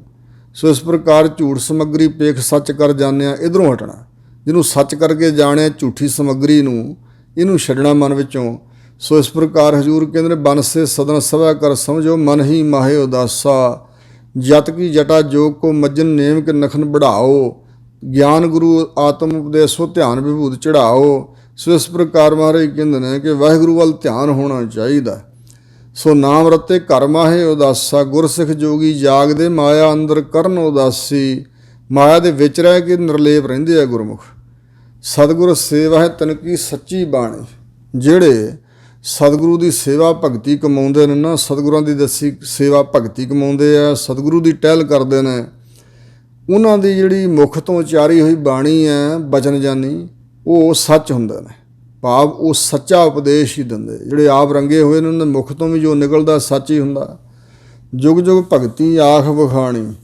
ਔਰ ਇਹ ਇੱਕ ਇਸ ਯੁੱਗ ਵਿੱਚ ਨਹੀਂ, ਸਾਰੇ ਯੁੱਗਾਂ 'ਚ ਜਿਹੜੇ ਭਗਤ ਲੋਕ ਹੋਏ ਆ, ਭਗਤੀ ਦੁਆਰਾ ਹਰੇਕ ਯੁੱਗ ਦੇ ਅੰਦਰ ਆਖ ਮੂੰਹ ਤੋਂ ਬੋਲ ਕੇ ਉਹਨਾਂ ਵਖਾਣੀ ਕਥਨ ਕੀਤੀ ਹੈ ਜਿਹੜੀ ਬਾਣੀ, ਉਹ ਸੱਚੀ ਹੈ, ਸੱਚਾ ਹੀ ਉਪਦੇਸ਼ ਹੈ, ਕਲਿਆਣਕਾਰੀ ਹੈ, ਸੰਸਾਰ ਤੋਂ ਵਿਰਾਗ ਉਤਪੰਨ ਕਰਨ ਵਾਲਾ। ਜੇ ਕੋਈ ਮੰਨੇ ਤਾਂ ਅਨੰਦਨ ਜਪ ਹੈ ਹਰ ਸਾਰੰਗ ਪਾਣੀ। ਜਿਹੜੇ ਗੁਰਮੁਖ ਪਿਆਰੇ ਨੇ ਉਹ ਸਾਰੰਗ ਪਾਣੀ ਪਰਮਾਤਮਾ ਨੂੰ। ਸਾਰੰਗ ਦੇ ਕਈ ਅਰਥ ਨੇ। ਸਾਰੰਗ ਦਾ ਅਰਥ ਪਪੀਹਾ ਵੀ ਹੈ, ਸਾਰੰਗ ਦਾ ਅਰਥ ਧਨੁਸ਼ ਹੈ। ਸਾਰੰਗ ਇੱਕ ਮਕਨੇ ਹਾਥੀ ਨੂੰ ਵੀ ਕਿਹਾ ਜਾਂਦਾ। ਸਾਰੰਗ ਜਿਉਂ ਪੱਗ ਧਰੈ ਠਿਮ ਠਿਮ, ਆਪ ਆਪ ਸੰਧੂਰੇ। ਸੋ ਇਸ ਪ੍ਰਕਾਰ ਸਾਰੰਗ ਧਨਖ ਨੂੰ ਪਾਣੀ, ਪਾਣ ਨਾਮ ਹੱਥਾਂ 'ਚ, ਹੱਥ 'ਚ ਪਕੜਨ ਵਾਲਾ ਜੋ ਹੈ ਉਹਨੂੰ ਸਾਰੰਗ ਪਾਣੀ ਨਾਮ ਦੇ ਦਿੱਤਾ। ਅਤੇ ਇਸ ਕਰਕੇ ਪ੍ਰਮਾਤਮਾ ਦਾ ਇਹ ਵਾਚਕ ਬਣ ਗਿਆ ਸਾਰੰਗ ਪਾਣੀ ਸ਼ਬਦ। ਸੋ ਇਸ ਤਰ੍ਹਾਂ ਜੋ ਸਾਰੰਗ ਪਾਣੀ ਪਰਮੇਸ਼ਰ ਹੈ, ਉਸ ਹਰੀ ਨੂੰ ਦਿਨੇ ਰਾਤ ਉਹ ਜਪਦੇ ਨੇ, ਰੋਜ਼ ਰੋਜ਼ ਜਪਦੇ ਨੇ, ਦਿਨੇ ਰਾਤ ਜਪਦੇ ਨੇ। ਨਾਨਕ ਨਾਮ ਰਤੇ ਨਿਹ ਕੇਵਲ ਨਿਰਬਾਣੀ। ਸਤਿਗੁਰੂ ਅਮਰਦਾਸ ਮਹਾਰਾਜ ਕਹਿੰਦੇ ਜੋ ਵਾਹਿਗੁਰੂ ਦੇ ਨਾਮ ਰੰਗ ਵਿੱਚ ਰਤੇ ਹੋਏ ਨੇ, ਨਿਹ ਕੇਵਲ ਦਾ ਮਤਲਬ ਹੈ ਉਹ ਸ਼ੁੱਧ ਹੋ ਗਏ ਹਨ, ਉਹ ਪਵਿੱਤਰ ਜੀਵਨ ਵਾਲੇ ਬਣ ਗਏ ਹਨ। ਨਿਰਬਾਣੀ ਵਾਸ਼ਨਾ ਤੋਂ ਰਹਿਤ ਹੋ ਗਏ, ਨਿਰਬੰਧ ਸਰੂਪ ਹੋ ਗਏ ਹਨ। ਨਿਰਬਾਣੀ ਪਰਮੇਸ਼ਰ ਹੈ, ਵਾਸ਼ਨਾ ਤੋਂ ਰਹਿਤ ਹੈ। ਇਸ ਤਰ੍ਹਾਂ ਉਹ ਪਰਮੇਸ਼ਰ ਸਰੂਪ ਹੀ ਹੋ ਗਏ। ਉਹਨਾਂ ਦੇ ਅੰਦਰ ਵਾਸ਼ਨਾ ਕੋਈ ਨਹੀਂ ਰਹੀ। ਜਿਵੇਂ ਨਿਹ ਕੇਵਲ ਸ਼ੁੱਧ ਪਰਮੇਸ਼ਰ ਹੈ, ਇਸ ਤਰ੍ਹਾਂ ਉਹ ਸ਼ੁੱਧ ਪਵਿੱਤਰ ਹੋ ਗਏ। ਗੌੜੀ ਗੁਆਰੇਰੀ ਮਹੱਲਾ ਤੀਜਾ। ਧੰਨ ਗੁਰੂ ਅਮਰਦਾਸ ਮਹਾਰਾਜ ਗੁਆਰੇਰੀ ਗੌੜੀ ਅੰਦਰ ਅਗਲਾ ਸ਼ਬਦ ਉਚਾਰਨ ਕਰਦੇ ਨੇ, ਸਤਿਗੁਰ ਮਿਲੈ ਵੱਡ ਭਾਗ ਸੰਜੋਗ। ਪੂਰਾ ਸਤਿਗੁਰੂ ਮਿਲਦਾ ਕਿਵੇਂ ਹੈ ਜੀ? ਕਹਿੰਦੇ ਵੱਡੇ ਭਾਗ। ਜੇ ਵੱਡ ਭਾਗ ਹੋਵੇ ਵੱਡ ਮੇਰੇ ਜਨ ਮਿਲਦਿਆਂ ਢਿੱਲ ਨਾ ਲਾਈ ਹੈ। ਭਾਗ ਹੋਣਗੇ ਤਾਂ ਮਿਲਾਪ ਹੋਵੇਗਾ। ਮਹਾਤਮਾ ਨਾਲ ਵੀ, ਸੰਤ ਜਿਹੜੇ ਹੁੰਦੇ ਪੁੱਗੇ ਹੋਏ ਮਹਾਤਮਾ, ਉਹਨਾਂ ਨਾਲ ਵੀ ਪੂਰਬਲੇ ਸੰਜੋਗਾਂ ਕਰਕੇ ਮਿਲਾਪ ਹੁੰਦਾ ਹੈ। ਅਤੇ ਇਸੇ ਤਰ੍ਹਾਂ ਸਤਿਗੁਰੂ ਮਹਾਰਾਜ ਨਾਲ ਮਿਲਣਾ, ਸਿੱਖੀ ਧਾਰਨ ਕਰਨੀ, ਇਹ ਵੀ ਵੱਡਿਆਂ ਭਾਗਾਂ ਕਰਕੇ ਹੀ ਹੈ। ਪੂਰਬਲੇ ਜਨਮਾਂ ਅੰਦਰ ਪੂਰਬ ਜਨਮ ਪ੍ਰਚੂਨ ਕਮਾਏ। ਜਿਹੜੇ ਥੋੜ੍ਹੇ ਥੋੜ੍ਹੇ ਕਰਮ ਕੀਤੇ ਆ ਜੀਆਂ ਨੇ, ਉਹਨਾਂ ਦਾ ਜਦੋਂ ਸਮੁਦਾਇ ਇਕੱਠਾ ਹੁੰਦਾ ਅਤੇ ਉਹ ਪ੍ਰਬਲ ਕਰਮ ਬਣ ਜਾਂਦੇ ਨੇ। ਫਿਰ ਪੂਰਬ ਕਰਮ ਅੰਕੁਰ ਜਬ ਪ੍ਰਗਟੇ ਭੇਟਿਓ ਪੁਰਖ ਰਸਕ ਬੈਰਾਗੀ। ਸੋ ਇਸ ਪ੍ਰਕਾਰ ਵੱਡਿਆਂ ਭਾਗਾਂ ਕਰਕੇ, ਸੰਜੋਗਾਂ ਕਰਕੇ, ਸੰਜੋਗ ਮਿਲਾਪ ਸਤਿਗੁਰ ਮਿਲਿਆ। ਸੰਜੋਗ ਲਿਖਿਆ ਹੋਇਆ ਜਿਹੜਾ ਮਸਤਕ 'ਤੇ ਵੀ ਸੰਜੋਗ ਹੋਵੇਗਾ, ਫਿਰ ਸਤਿਗੁਰੂ ਸੱਚੇ ਪਾਤਸ਼ਾਹ ਦਾ ਮਿਲਾਪ ਹੁੰਦਾ। ਹਿਰਦੈ ਨਾਮ ਨਿਤ ਹਰ ਰਸ ਭੋਗ। ਜਿਸ ਦੇ ਤਾਈਂ ਇਹ ਮਿਲਾਪ ਹੋ ਜਾਂਦਾ, ਉਹਦੇ ਹਿਰਦੇ 'ਚ ਸਤਿਗੁਰਾਂ ਦੇ ਉਪਦੇਸ਼ ਰਾਹੀਂ ਦਰਸ਼ਨ ਕਰਨ ਨਾਲ, ਬਚਨ ਸੁਣਨ ਨਾਲ ਹਿਰਦੇ 'ਚ ਨਾਮ ਵੀ ਵੱਸਦਾ ਹੈ। ਅਤੇ ਉਹ ਨਾਮ ਹਿਰਦੇ 'ਚ ਵਸਣ ਕਰਕੇ ਫਿਰ ਨਿੱਤ ਹੀ ਹਰੀ ਪਰਮੇਸ਼ਰ ਦੇ ਨਾਮ ਦੇ ਰਸ ਨੂੰ ਉਹ ਭੋਗ ਮੈਨੇ ਭੋਗ ਦਾ ਮਾਣਦਾ ਹੈ। ਉਸ ਨੂੰ ਇਹ ਮਾਨਣਾ ਪ੍ਰਾਪਤ ਹੁੰਦਾ ਨਾਮ ਦਾ ਰਸ। ਗੁਰਮੁਖ ਪ੍ਰਾਣੀ ਨਾਮ ਹਰ ਧਿਆਏ। ਹੁਣ ਰਹਾਉ ਦੀਆਂ ਪੰਕਤੀਆਂ 'ਚ ਸਤਿਗੁਰੂ ਦੱਸ ਰਹੇ ਨੇ ਬਈ ਗੁਰਾਂ ਦੇ ਸਨਮੁਖ ਹੋ ਕੇ ਇਹ ਪ੍ਰਾਣੀ ਸਵਾਸਾਂ ਦੇ ਪੁਤਲਿਆ, ਪ੍ਰਾਣਾਂ ਦੇ ਪੁਤਲੇ ਜੀਵ, ਇਹ ਪ੍ਰਾਣਾ ਧਾਰੀ ਜੀਵ ਹਰੀ ਪਰਮੇਸ਼ਰ ਦੇ ਨਾਮ ਦਾ ਧਿਆਨ ਧਰੋ ਗੁਰਾਂ ਦੇ ਸਨਮੁਖ ਹੋ ਕੇ। ਜਨਮ ਜੀਤ ਲਾਹਾ ਨਾਮ ਪਾਏ। ਸੋ ਇਸ ਤਰ੍ਹਾਂ ਸਤਿਗੁਰਾਂ ਦੇ ਕੋਲੋਂ ਨਾਮ ਦੀ ਦਾਤ ਪ੍ਰਾਪਤ ਕਰਕੇ ਅਤੇ ਮਨੁੱਖਾ ਜਨਮ ਜਿੱਤ ਲਓ। ਇਹੋ ਹੀ ਲਾਭ ਹੈ, ਇਹੋ ਹੀ ਲਾਹਾ ਹੈ। ਲਾਭ ਲੈਹੋ ਹਰਿ ਰਾਧੋ ਛੁੜਕੈ ਆਵਣ ਜਾਣੀ। ਮਨੁੱਖਾ ਜਨਮ ਦਾ ਲਾਭ ਲੈਣਾ, ਮਨੁੱਖਾ ਜਨਮ ਨੂੰ ਜਿੱਤ ਲੈਣਾ, ਬਾਜੀ ਜਿੱਤਣ ਵਾਲੀ ਬਾਤ ਹੈ। ਇਹ ਜਨਮ ਤਾਂ ਬੜਾ ਦੁਰਲੱਭ ਹੈ, ਪਰ ਇਹ ਹਾਰਿਆ ਜਾਂਦਾ ਵਿਸ਼ਿਆਂ ਵਿਕਾਰਾਂ ਦੇ ਜੂਏ 'ਚ। ਮਨੁੱਖਾ ਜਨਮ ਦੀ ਬਾਜੀ ਨੂੰ ਜਿੱਤ ਲਓ ਵਾਹਿਗੁਰੂ ਦੇ ਨਾਮ ਦਾ ਲਾਹਾ ਪ੍ਰਾਪਤ ਕਰਕੇ। ਰਹਾਓ ਗਿਆਨ ਧਿਆਨ ਗੁਰ ਸ਼ਬਦ ਹੈ ਮੀਠਾ। ਹਜ਼ੂਰ ਕਹਿੰਦੇ ਨੇ ਜਿਨ੍ਹਾਂ ਨੂੰ ਗੁਰੂ ਮਹਾਰਾਜ ਦਾ ਜਿਹੜਾ ਮਿੱਠਾ ਸ਼ਬਦ ਲੱਗਾ ਨਾ, ਜਿਨ੍ਹਾਂ ਨੂੰ ਗੁਰਾਂ ਦਾ ਸ਼ਬਦ ਉਪਦੇਸ਼ ਨਾਮ ਬਾਣੀ ਮਿੱਠੀ ਲੱਗੀ ਹੈ, ਉਹਨਾਂ ਵਾਸਤੇ ਇਹੋ ਹੀ ਗਿਆਨ ਚਰਚਾ ਹੈ, ਇਹੋ ਹੀ ਸਮਾਧੀ ਹੈ। ਗਿਆਨ ਵਿਚਾਰਨਾ, ਪਰਮੇਸ਼ਰ ਦਾ ਵਿਚਾਰ ਕਰਨੀ, ਅਤੇ ਧਿਆਨ ਚਿੱਤ ਜੋੜਨਾ, ਸਮਾਧ ਲੱਗ ਜਾਣੀ। ਸੋ ਇਸ ਪ੍ਰਕਾਰ ਗੁਰੂ ਦਾ ਸ਼ਬਦ ਬਹੁਤ ਮਿੱਠਾ ਹੈ। ਜਿਨ੍ਹਾਂ ਨੂੰ ਮਿੱਠਾ ਲੱਗਾ ਹੈ, ਸੋ ਉਹਨਾਂ ਵਾਸਤੇ ਇਹੋ ਹੀ ਜਾਣ ਪਛਾਣ ਹੈ ਵਾਹਿਗੁਰੂ ਨਾਲ, ਇਹੋ ਹੀ ਪਰਮੇਸ਼ਰ ਦਾ ਧਿਆਨ ਹੈ, ਸਮਾਧੀ ਹੈ। ਗੁਰ ਕਿਰਪਾ ਤੇ ਕਿਨੇ ਵਿਰਲੇ ਚੱਖ ਡੀਠਾ। ਹੈ ਤਾਂ ਗੁਰਾਂ ਦਾ ਸ਼ਬਦ ਮਿੱਠਾ ਹੀ, ਪਰ ਜਿਨ੍ਹਾਂ ਦੇ ਉੱਪਰ ਸਤਿਗੁਰਾਂ ਦੀ ਕਿਰਪਾ ਹੋਈ ਨਾ ਬਹੁਤੀ, ਜਿਵੇਂ ਸਤਿਗੁਰਾਂ ਦੇ ਕੋਲ ਅਨੇਕਾਂ ਵਣਜਾਰੇ ਸਿੱਖ ਆਉਂਦੇ। ਸੋ ਕੋਈ ਕਿਸ ਤਰ੍ਹਾਂ ਦਾ ਵਪਾਰ ਕਰਨ ਵਾਲਾ, ਕੋਈ ਕਿਸ ਤਰ੍ਹਾਂ ਦਾ, ਕੋਈ ਕੁਝ ਮੰਗਦਾ, ਕੁਝ ਮੰਗਦਾ। ਸੋ ਇਸ ਤਰ੍ਹਾਂ ਬਹੁਤ ਦੁਨੀਆ ਤਾਂ ਆਉਂਦੀ ਹੈ ਸੰਸਾਰੀ ਚੀਜ਼ਾਂ ਮੰਗਣ ਵਾਸਤੇ।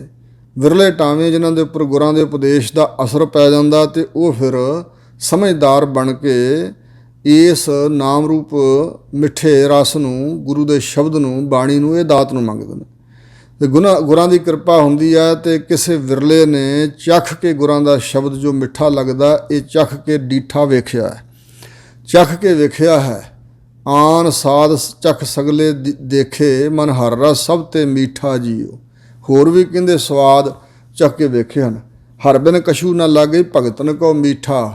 ਆਨ ਸਵਾਦ ਸਭ ਫੀਕਿਆ, ਕਰ ਨਿਰਨੋ ਡੀਠਾ।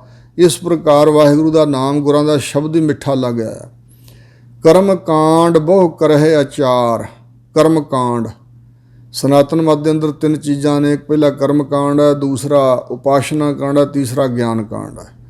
ਸੋ ਇਸ ਤਰ੍ਹਾਂ ਜਿਹੜੇ ਗ੍ਰੰਥਾਂ 'ਚ ਕਰਮ ਲਿਖੇ ਹੋਏ ਨੇ, ਜਿਵੇਂ 4 ਵੇਦਾਂ ਦੇ ਅੰਦਰ 80,000 ਸੁਰਤੀ ਕਰਮ ਕਾਂਡ ਦਾ ਹੀ ਕਥਨ ਕਰਦੀ ਹੈ ਕਿ ਇਸ ਪ੍ਰਕਾਰ ਦੇ ਤਿਲਕ ਲਾਉਣਾ, ਇੰਜ ਇਸ਼ਨਾਨ ਕਰਨਾ, ਇੱਕ ਗਿੱਲੀ ਧੋਤੀ ਲਾ ਕੇ ਸੁੱਕੀ ਪਹਿਰਨੀ ਹੈ, ਔਰ ਇਸੇ ਪ੍ਰਕਾਰ ਇਉਂ ਬੋਦੀ ਰੱਖਣੀ, ਤਿਲਕ ਲਾਉਣਾ। ਸੋ ਇਸੇ ਤਰ੍ਹਾਂ ਜਨੇਊ ਪਹਿਰਨਾ, ਆਹ ਜਨੇਊ ਧਾਰਨ ਕਰਨ ਦੀ ਵਿਧੀ ਹੈ। ਇਸ ਤਰ੍ਹਾਂ ਮੁੰਡਣ ਕਰਨਾ ਆਦਿਕ ਬੜਾ ਕੁਛ ਆਪ ਵੀ ਬਣਾ ਲਿਆ ਬਾਅਦ 'ਚ ਸਨਾਤਨ ਮਤ ਦੇ ਬ੍ਰਾਹਮਣਾਂ ਨੇ। ਇਹ ਕਿਰਿਆ 4 ਕਰੇ ਖਟ ਕਰਮਾ ਇਤਰਾ ਤੇ ਸੰਸਾਰੀ ਵਾਲੀ ਹਾਲਤ ਹੈ। ਸੋ ਜਿਹੜਾ ਕਰਮ ਕਾਂਡ ਹੈ, ਵਿਆਹ ਵੇਲੇ ਆਹ ਰਹੁ ਰੀਤ, ਧਾਰਮਿਕ ਰਹੁ ਰੀਤਾਂ ਹਨ, ਪਰ ਅਸਲ ਵਿੱਚ ਧਰਮ ਨਾਲ ਉਹਨਾਂ ਦਾ ਸੰਬੰਧ ਨਹੀਂ ਹੈ। ਕੁਝ ਰਹੁ ਰੀਤਾਂ ਐਸੀਆਂ ਬਣ ਗਈਆਂ, ਦੁਨੀਆ ਦੇ ਅੰਦਰ ਪ੍ਰਚਲਿਤ ਹੋ ਗਈਆਂ ਕਿ ਉਹਨਾਂ ਨੂੰ ਧਰਮ ਦੇ ਕਰਮ ਕਿਹਾ ਜਾਂਦਾ ਹੈ, ਪਰ ਨਹੀਂ। ਹਜ਼ੂਰ ਕਹਿੰਦੇ ਨੇ ਕਰਮ ਧਰਮ ਪਾਖੰਡ ਜੋ ਦੀਸਾ ਹੈ। ਸੋ ਇਸ ਪ੍ਰਕਾਰ ਪਾਖੰਡ ਜਿਹੜਾ ਸ਼ਬਦ ਹੈ ਨਾ ਸੰਸਕ੍ਰਿਤ ਦਾ, ਉੱਥੋਂ ਬਣਿਆ ਪਾਖੰਡ ਸ਼ਬਦ। ਪਾ ਨਾਮ ਧਰਮ ਦਾ ਹੈ ਅਤੇ ਖੰਡ ਨਾਮ ਖੰਡਣ ਦਾ। ਸੋ ਇਸ ਪ੍ਰਕਾਰ ਜਿੱਥੇ ਧਰਮ ਖੰਡਿਤ ਹੁੰਦਾ ਹੋਵੇ, ਉਂਝ ਤਾਂ ਕਹਿੰਦੇ ਧਰਮ ਦੇ ਕਰਮ ਹੈ, ਪਰ ਅਸਲ ਵਿੱਚ ਧਰਮ ਉੱਥੇ ਖੰਡਣ ਹੋ ਜਾਂਦਾ ਹੈ, ਧਰਮ ਤਾਂ ਉੱਥੇ ਰਹਿੰਦਾ ਹੀ ਨਹੀਂ ਹੈ। ਸੋ ਇਸ ਪ੍ਰਕਾਰ ਨੇਕੀ ਨੂੰ ਖੰਡ ਦੇਣ ਵਾਲਾ ਜਿਹੜਾ ਕਰਮ ਹੈ, ਬਾਹਰੋਂ ਤਾਂ ਦਿਸਣਾ ਕਿ ਧਰਮ ਦਾ ਕਰਮ ਕਰ ਰਹੇ ਹੈ, ਪਰ ਅੰਦਰ ਹੋਰ ਕੁਝ ਹੋਣਾ। ਸੋ ਇਸ ਪ੍ਰਕਾਰ ਅੰਦਰ ਭਾਵਨਾ ਕੁਛ ਨਹੀਂ ਹੈ। ਸੰਤ ਅਤਰ ਸਿੰਘ ਮਸਤੂਆਣੇ ਵਾਲਿਆਂ ਦਾ ਬਚਨ ਹੈ ਵੀ ਧਾਰਮਿਕ ਕਰਮ ਉਹ ਕਰਮ ਹੈ, ਅਸਲ ਵਿੱਚ ਧਾਰਮਿਕ ਕਰਮ ਉਹ ਧਾਰਮਿਕ ਕਰਮ ਹੈ ਜਿਹਦੇ ਰਾਹੀਂ ਅਧਿਆਤਮ ਗਿਆਨ ਵੱਲ ਨੂੰ ਜਾਈਏ, ਆਤਮਾ ਦਾ ਗਿਆਨ ਪ੍ਰਾਪਤ ਹੋ ਜਾਏ। ਜਿਨ੍ਹਾਂ ਕਰਮਾਂ ਧਰਮਾਂ ਨਾਲ ਉੱਥੋਂ ਉੱਧਰ ਨੂੰ ਜਾਇਆ ਹੀ ਨਹੀਂ ਜਾਂਦਾ, ਕੋਈ ਆਤਮ ਰਸ ਨਹੀਂ ਪ੍ਰਾਪਤ ਹੁੰਦਾ, ਜਿਸ ਕਰਕੇ ਮਨ ਦੀ ਮੈਲ ਹੀ ਨਹੀਂ ਉਤਰਦੀ, ਉਹ ਜਿਹੜਾ ਧਰਮ ਦਾ ਕਰਮ ਹੈ ਉਹ ਪਖੰਡੀ ਹੈ, ਵਿਖਾਵਾਈ ਹੈ।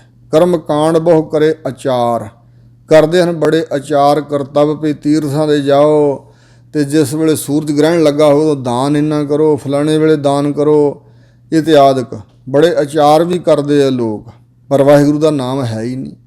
ਬਿਨ ਨਾਵੈ ਤ੍ਰਿਗ ਤ੍ਰਿਗ ਅਹੰਕਾਰ। ਫਿਰ ਉਹ ਕਰਮ ਕਾਂਡ ਕਰਕੇ ਵੀ ਹੰਕਾਰ ਕਰਦੇ, ਮੈਂ ਇੰਨੀ ਵਾਰੀ ਗੰਗਾ 'ਤੇ ਜਾ ਆਇਆ, ਮੈਂ ਇੰਨਾ ਦਾਨ ਕੀਤਾ।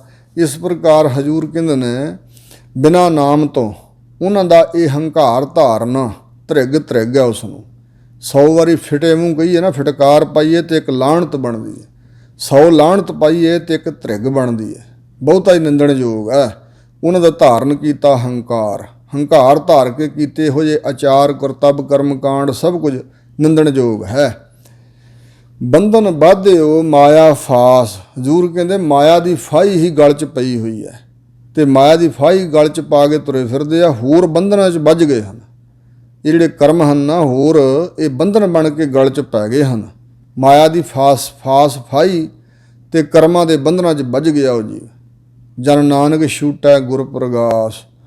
ਸੋ ਹਜ਼ੂਰ ਕਹਿੰਦੇ ਨੇ ਸਤਿਗੁਰੂ ਅਮਰਦਾਸ ਮਹਾਰਾਜ ਕਿ ਉਹ ਜਨ ਛੁੱਟਦਾ ਹੈ ਜਿਹਦੇ ਅੰਦਰ ਸਤਿਗੁਰੂ ਜੀ ਚਾਨਣ ਕਰ ਦਿੰਦੇ ਆ, ਜਿਹਦੇ ਅੰਦਰ ਸਤਿਗੁਰੂ ਜੀ ਪ੍ਰਗਾਸ ਚਾਨਣ ਗਿਆਨ ਦੀ ਸੋਝੀ ਬਖਸ਼ ਦਿੰਦੇ ਨੇ, ਜਿਹਦੇ ਅੰਦਰ ਪ੍ਰਕਾਸ਼ ਹੈ। ਸੋ ਜਿਹਦੇ ਅੰਦਰ ਚਾਨਣ ਹੈ ਉਹ ਹੀ ਛੁੱਟ ਸਕਦਾ ਨੇ, ਤੇ ਸਾਰੇ ਲੋਕ ਬੱਝੇ ਹੀ ਹੋਏ ਨੇ। ਮਹੱਲਾ ਤੀਜਾ ਗੌੜੀ ਬੈਰਾਗਣ।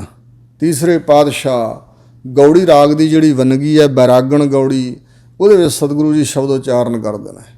ਇਸ ਸ਼ਬਦ ਦੀ ਉਥਾਨਕਾ ਇਸ ਪ੍ਰਕਾਰ ਹੈ, ਇਤਿਹਾਸ ਵਿੱਚ ਲਿਖੀ ਹੋਈ ਕਿ ਸਤਿਗੁਰੂ ਰਾਮਦਾਸ ਮਹਾਰਾਜ ਜੀ ਦਾ ਤੁਖਾਰੀ ਰਾਗ ਵਿੱਚ ਇੱਕ ਸ਼ਬਦ ਹੈ, ਤੁਖਾਰੀ ਮਹੱਲਾ ਚੌਥਾ। ਇੱਥੋਂ ਸ਼ੁਰੂ ਹੁੰਦਾ, ਨਾਮਣ ਪੁਰਬ ਅਭੀਜ ਗੁਰ ਸਤਿਗੁਰ ਦਰਸ ਪਿਆ। ਸੋ ਇਸ ਪ੍ਰਕਾਰ ਸਤਿਗੁਰੂ ਅਮਰਦਾਸ ਮਹਾਰਾਜ ਨੂੰ ਤੀਰਥਾਂ ਨੇ ਆਰਾਧਿਆ ਹੈ, ਕਿਉਂਕਿ ਬਚਨ ਹਨ ਕਿ ਗੰਗਾ ਜਮਨਾ ਗੋਦਾਵਰੀ ਸੁਰਸਤੀ ਤੇ ਕਰਹਿ ਉਦਮ ਧੂਰ ਸਾਧੂ ਕੀ ਤਾਈ, ਕਿਲ ਵਿਖ ਮੈਲ ਭਰੇ ਪਰੈ ਹਮਰਾ ਵਿੱਚ ਹਮਰੀ ਮੈਲ ਸਾਧੂ ਕੀ ਧੂਰ ਗਵਾਈ। ਫਿਰ ਇਹ ਵੀ ਸ਼ਬਦ ਹੈ ਸਤਿਗੁਰਾਂ ਦਾ, ਗੁਰੂ ਰਾਮਦਾਸ ਜੀ ਦਾ, ਤੀਰਥ ਉਦਮ ਸਤਿਗੁਰੂ ਕੀਆ ਸਭ ਲੋਕ ਉਧਰਨ ਅਰਥਾ। ਸਾਰੇ ਲੋਕਾਂ ਦੇ ਉਧਾਰ ਵਾਸਤੇ ਤੀਰਥਾਂ 'ਤੇ ਜਾਣ ਦਾ ਉਦਮ ਕੀਤਾ ਸ਼੍ਰੀ ਗੁਰੂ ਅਮਰਦਾਸ ਮਹਾਰਾਜ ਨੇ, ਕਿਉਂਕਿ ਤੀਰਥਾਂ 'ਤੇ ਭੀੜ ਬਹੁਤ ਹੁੰਦੀ, ਦੁਨੀਆ ਬਹੁਤ ਗਿਣਤੀ 'ਚ ਇਕੱਤਰ ਹੁੰਦੀ ਸੀ, ਅਤੇ ਉੱਥੇ ਉਹਨਾਂ ਨੂੰ ਉਪਦੇਸ਼ ਦੇ ਕੇ ਤਾਰਨਾ ਸੀ। ਅਤੇ ਉਸ ਸ਼ਬਦ ਦੇ ਅੰਦਰ ਬਚਨ ਹਨ, ਪ੍ਰਥਮ ਆਏ ਕੁਲ ਖੇਤ ਗੁਰ ਸਤਿਗੁਰ ਪੁਰਬ ਹੁਆ। ਪਹਿਲਾਂ ਸੱਚੇ ਪਾਤਸ਼ਾਹ ਕੁਰਸ਼ੇਤਰ ਗਏ ਨੇ, ਜਿਹੜਾ ਹਰਿਆਣੇ 'ਚ ਪੈਂਦਾ। ਫਿਰ ਇਸੇ ਤਰ੍ਹਾਂ ਦੁਤੀਆ ਜਮਨ ਗਏ ਗੁਰ ਹਰ ਹਰ ਜਪਨ ਕੀਆ। ਫਿਰ ਜਮਨਾ 'ਤੇ ਗਏ ਸੱਚੇ ਪਾਤਸ਼ਾਹ। ਤ੍ਰਿਤੀ ਆਏ ਸੁਰਸਰੀ ਤਹਿ ਕੌਤਕ ਚਲਤ ਭਇਆ। ਅਤੇ ਤੀਜੇ ਨੰਬਰ 'ਤੇ ਫਿਰ ਸੱਚੇ ਪਾਤਸ਼ਾਹ ਜੀ ਹਰਿਦੁਆਰ, ਜਿੱਥੇ ਗੰਗਾ ਦੀਆਂ ਪੌੜੀਆਂ, ਸੋ ਉੱਥੇ ਸੱਚੇ ਪਾਤਸ਼ਾਹ ਹਰਿਦੁਆਰ, ਜਿਹਨੂੰ ਹਰਸਰ ਵੀ ਕਹਿ ਦਿੰਦੇ ਹਨ, ਸੋ ਉੱਥੇ ਸੱਚੇ ਪਾਤਸ਼ਾਹ ਪਹੁੰਚੇ ਸੀ। ਅਤੇ ਉੱਥੇ ਹਰਿਦੁਆਰ ਵਿਖੇ ਜਿਹੜੇ ਪਾਂਡੇ ਸੀ ਸਨਾਤਨ ਮਤ ਦੇ ਵਿਦਵਾਨ, ਉਹ ਸਾਰੇ ਇਕੱਠੇ ਹੋ ਕੇ ਆਏ ਸਤਿਗੁਰਾਂ ਦੇ ਪਾਸ, ਅਤੇ ਉਹਨਾਂ ਨੇ ਇੱਕ ਪ੍ਰਸ਼ਨ ਕੀਤਾ ਕਿ ਗੁਰੂ ਮਹਾਰਾਜ ਜੀ, ਇਹ ਤੁਸੀਂ ਬਾਣੀ ਕਿਉਂ ਰਚੀ ਹੈ? ਜਾਂ ਹੁਣ ਸਤਿਗੁਰੂ ਨਾਨਕ ਦੇਵ ਮਹਾਰਾਜ ਨੂੰ ਅਵਤਾਰ ਧਾਰਨ ਦੀ ਕੀ ਲੋੜ ਪਈ? ਕ੍ਰਿਸ਼ਨ ਜੀ, ਰਾਮਚੰਦਰ ਜੀ, ਵਿਸ਼ਨੂੰ ਜੀ ਆਦਿਕ ਅਵਤਾਰ ਪਹਿਲਾਂ ਹੋਏ ਨੇ, ਅਤੇ ਉਹਨਾਂ ਨੇ ਵੇਦ ਬਾਣੀ ਰਚੀ ਹੋਈ ਆ। ਅਤੇ ਦੂਸਰਾ ਪ੍ਰਸ਼ਨ ਇਹ ਕੀਤਾ ਵੀ ਇਹ ਜਿਹੜੀ ਤੁਹਾਡੀ ਬਾਣੀ ਤੁਸੀਂ ਰਚੀ ਹੈ, ਇਹ ਵੇਦਾਂ ਦੇ ਅਨੁਸਾਰ ਹੈ ਕਿ ਵੇਦਾਂ ਦਾ ਖੰਡਨ ਕਰਦੀ ਹੈ, ਵੇਦਾਂ ਦੀ ਨਿਖੇਧੀ ਕਰਦੀ ਹੈ, ਵੇਦਾਂ ਦੇ ਉਲਟ ਹੈ? ਤਾਂ ਸਤਿਗੁਰੂ ਅਮਰਦਾਸ ਮਹਾਰਾਜ ਕਹਿੰਦੇ, ਭਾਈ ਬਾਣੀ ਸਤਿਗੁਰਾਂ ਦੀ ਨਾ ਤਾਂ ਵੇਦਾਂ ਦੇ ਉਲਟ ਹੈ ਅਤੇ ਨਾ ਵੇਦਾਂ ਦੇ ਅਨੁਸਾਰ ਹੈ। ਕਹਿਣ ਲੱਗੇ ਕਿਉਂ? ਮਹਾਰਾਜ ਸਾਹਿਬ ਸੱਚੇ ਪਾਤਸ਼ਾਹ ਕਹਿਣ ਲੱਗੇ, ਬਾਣੀ ਸੁਤੰਤਰ ਹੈ, ਧੁਰੋਂ ਅਕਾਲ ਪੁਰਖੋਂ ਹਲਵਾਈ ਹੈ ਅਤੇ ਸਤਿਗੁਰਾਂ ਰਾਹੀਂ ਪ੍ਰਗਟ ਹੋਈ ਹੈ। ਸਤਿਗੁਰੂ ਅਤੇ ਅਕਾਲ ਪੁਰਖ ਇੱਕ ਰੂਪ ਨੇ, ਸਤਿਗੁਰੂ ਨਾਨਕ ਦੇਵ ਜੀ ਅਤੇ ਅਕਾਲ ਪੁਰਖ ਇੱਕੋ ਰੂਪ ਨੇ। ਆਪਣੇ ਬਾਰੇ ਤਾਂ ਸਤਿਗੁਰੂ ਐਸਾ ਕਹਿ ਹੀ ਨਹੀਂ ਸਕਦੇ। ਕਹਿੰਦੇ ਸਤਿਗੁਰੂ ਨਾਨਕ ਦੇਵ ਮਹਾਰਾਜ ਸਤਿਗੁਰ ਵਿੱਚ ਆਪ ਰੱਖੀ ਹੋਣ ਕਰ ਪ੍ਰਗਟ ਆਗ ਸੁਣਾਇਆ।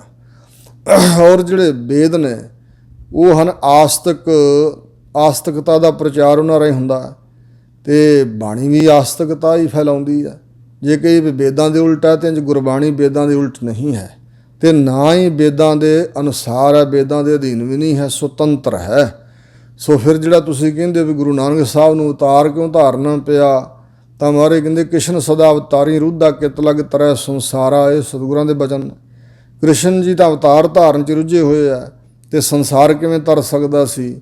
ਸੰਸਾਰ ਨੂੰ ਤਾਰਨ ਵਾਸਤੇ ਇਸ ਬਾਣੀ ਨੂੰ ਉਚਾਰਨਾ ਹੀ ਪੈਣਾ ਸੀ, ਇਹ ਪ੍ਰਗਟ ਹੋਣੀ ਸੀ, ਅਕਾਲ ਪੁਰਖ ਦੀ ਰਜਾ ਹੈ। ਸੋ ਇਸ ਪ੍ਰਕਾਰ ਕਹਿੰਦੇ ਫਿਰ ਵੀ ਵੇਦ ਹੈ ਸਨ, ਅਤੇ ਇਹ ਬਾਣੀ ਦਾ ਅਤੇ ਵੇਦਾਂ ਦਾ ਕੀ ਅੰਤਰ ਹੈ?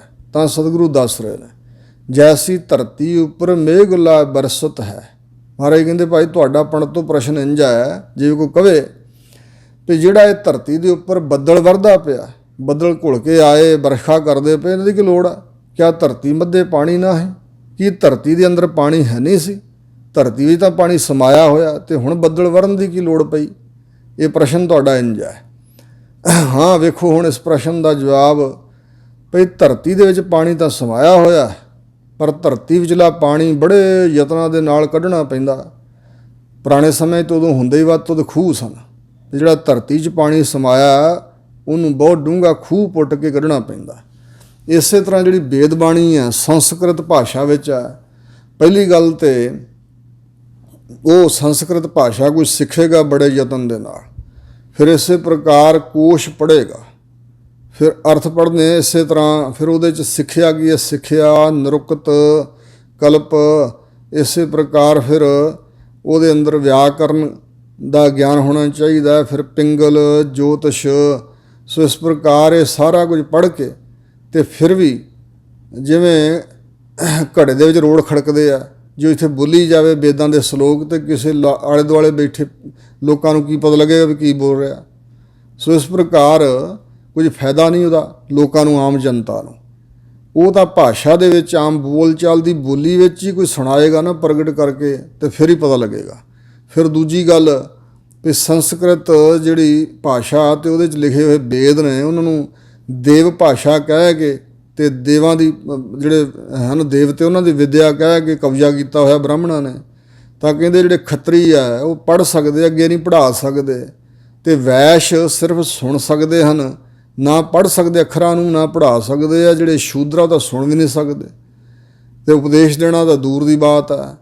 ਸੋ ਇੱਥੋਂ ਤੱਕ ਲਿਖਿਆ ਹੋਇਆ ਭਈ ਇੱਕ ਵਾਰੀ ਇੱਕ ਸੰਬੂਕ ਨਾਂ ਦਾ ਸ਼ੂਦਰ ਗਰੀਬ ਖੂਹ 'ਚ ਪੁੱਠਾ ਲਟਕ ਕੇ ਤਪ ਕਰ ਰਿਹਾ ਸੀ, ਤੇ ਉਧਰੋਂ ਬ੍ਰਾਹਮਣ ਦਾ ਇੱਕ ਪੁੱਤ ਮਰ ਗਿਆ, ਤੇ ਉਹਨਾਂ ਨੇ ਮਰਿਆ ਪੁੱਤ ਰਾਮਚੰਦਰ ਦੇ ਦੁਆਰੇ ਤੇ ਲਿਆ ਕੇ ਲਟਾ ਦਿੱਤਾ ਤ੍ਰੇਤੇ ਯੁੱਗ ਵਿੱਚ। ਤਾਂ ਕਿਹਾ ਭਗਵਾਨ ਰਾਮ ਜੀ ਤੁਸੀਂ ਪ੍ਰਤੱਗਿਆ ਲਈ ਸੀ ਵੀ ਜਦੋਂ ਤੱਕ ਅਸੀਂ ਇੱਥੇ ਰਾਜ ਕਰਦੇ ਹਾਂ ਤੇ ਮਾਂ ਪਿਓ ਦੇ ਸਾਹਮਣੇ ਕੋਈ ਨੌਜਵਾਨ ਪੁੱਤ ਨਹੀਂ ਮਰੇਗਾ, ਸਾਡਾ ਤਾਂ ਪੁੱਤ ਮਰ ਗਿਆ।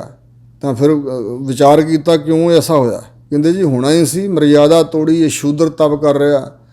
ਤਾਂ ਫਿਰ ਤਲਵਾਰ ਲੈ ਕੇ ਜਾ ਕੇ ਰਾਮਚੰਦਰ ਜੀ ਨੇ ਖੂਹ 'ਚ ਲਟਕਦੇ ਸ਼ੂਦਰ ਦਾ ਸੰਬੂਕ ਦਾ ਸਿਰ ਵੱਢਤਾ ਸੀ, ਤੇ ਫਿਰ ਬ੍ਰਾਹਮਣ ਦਾ ਪੁੱਤ ਜਿਉਂਦਾ ਕੀਤਾ।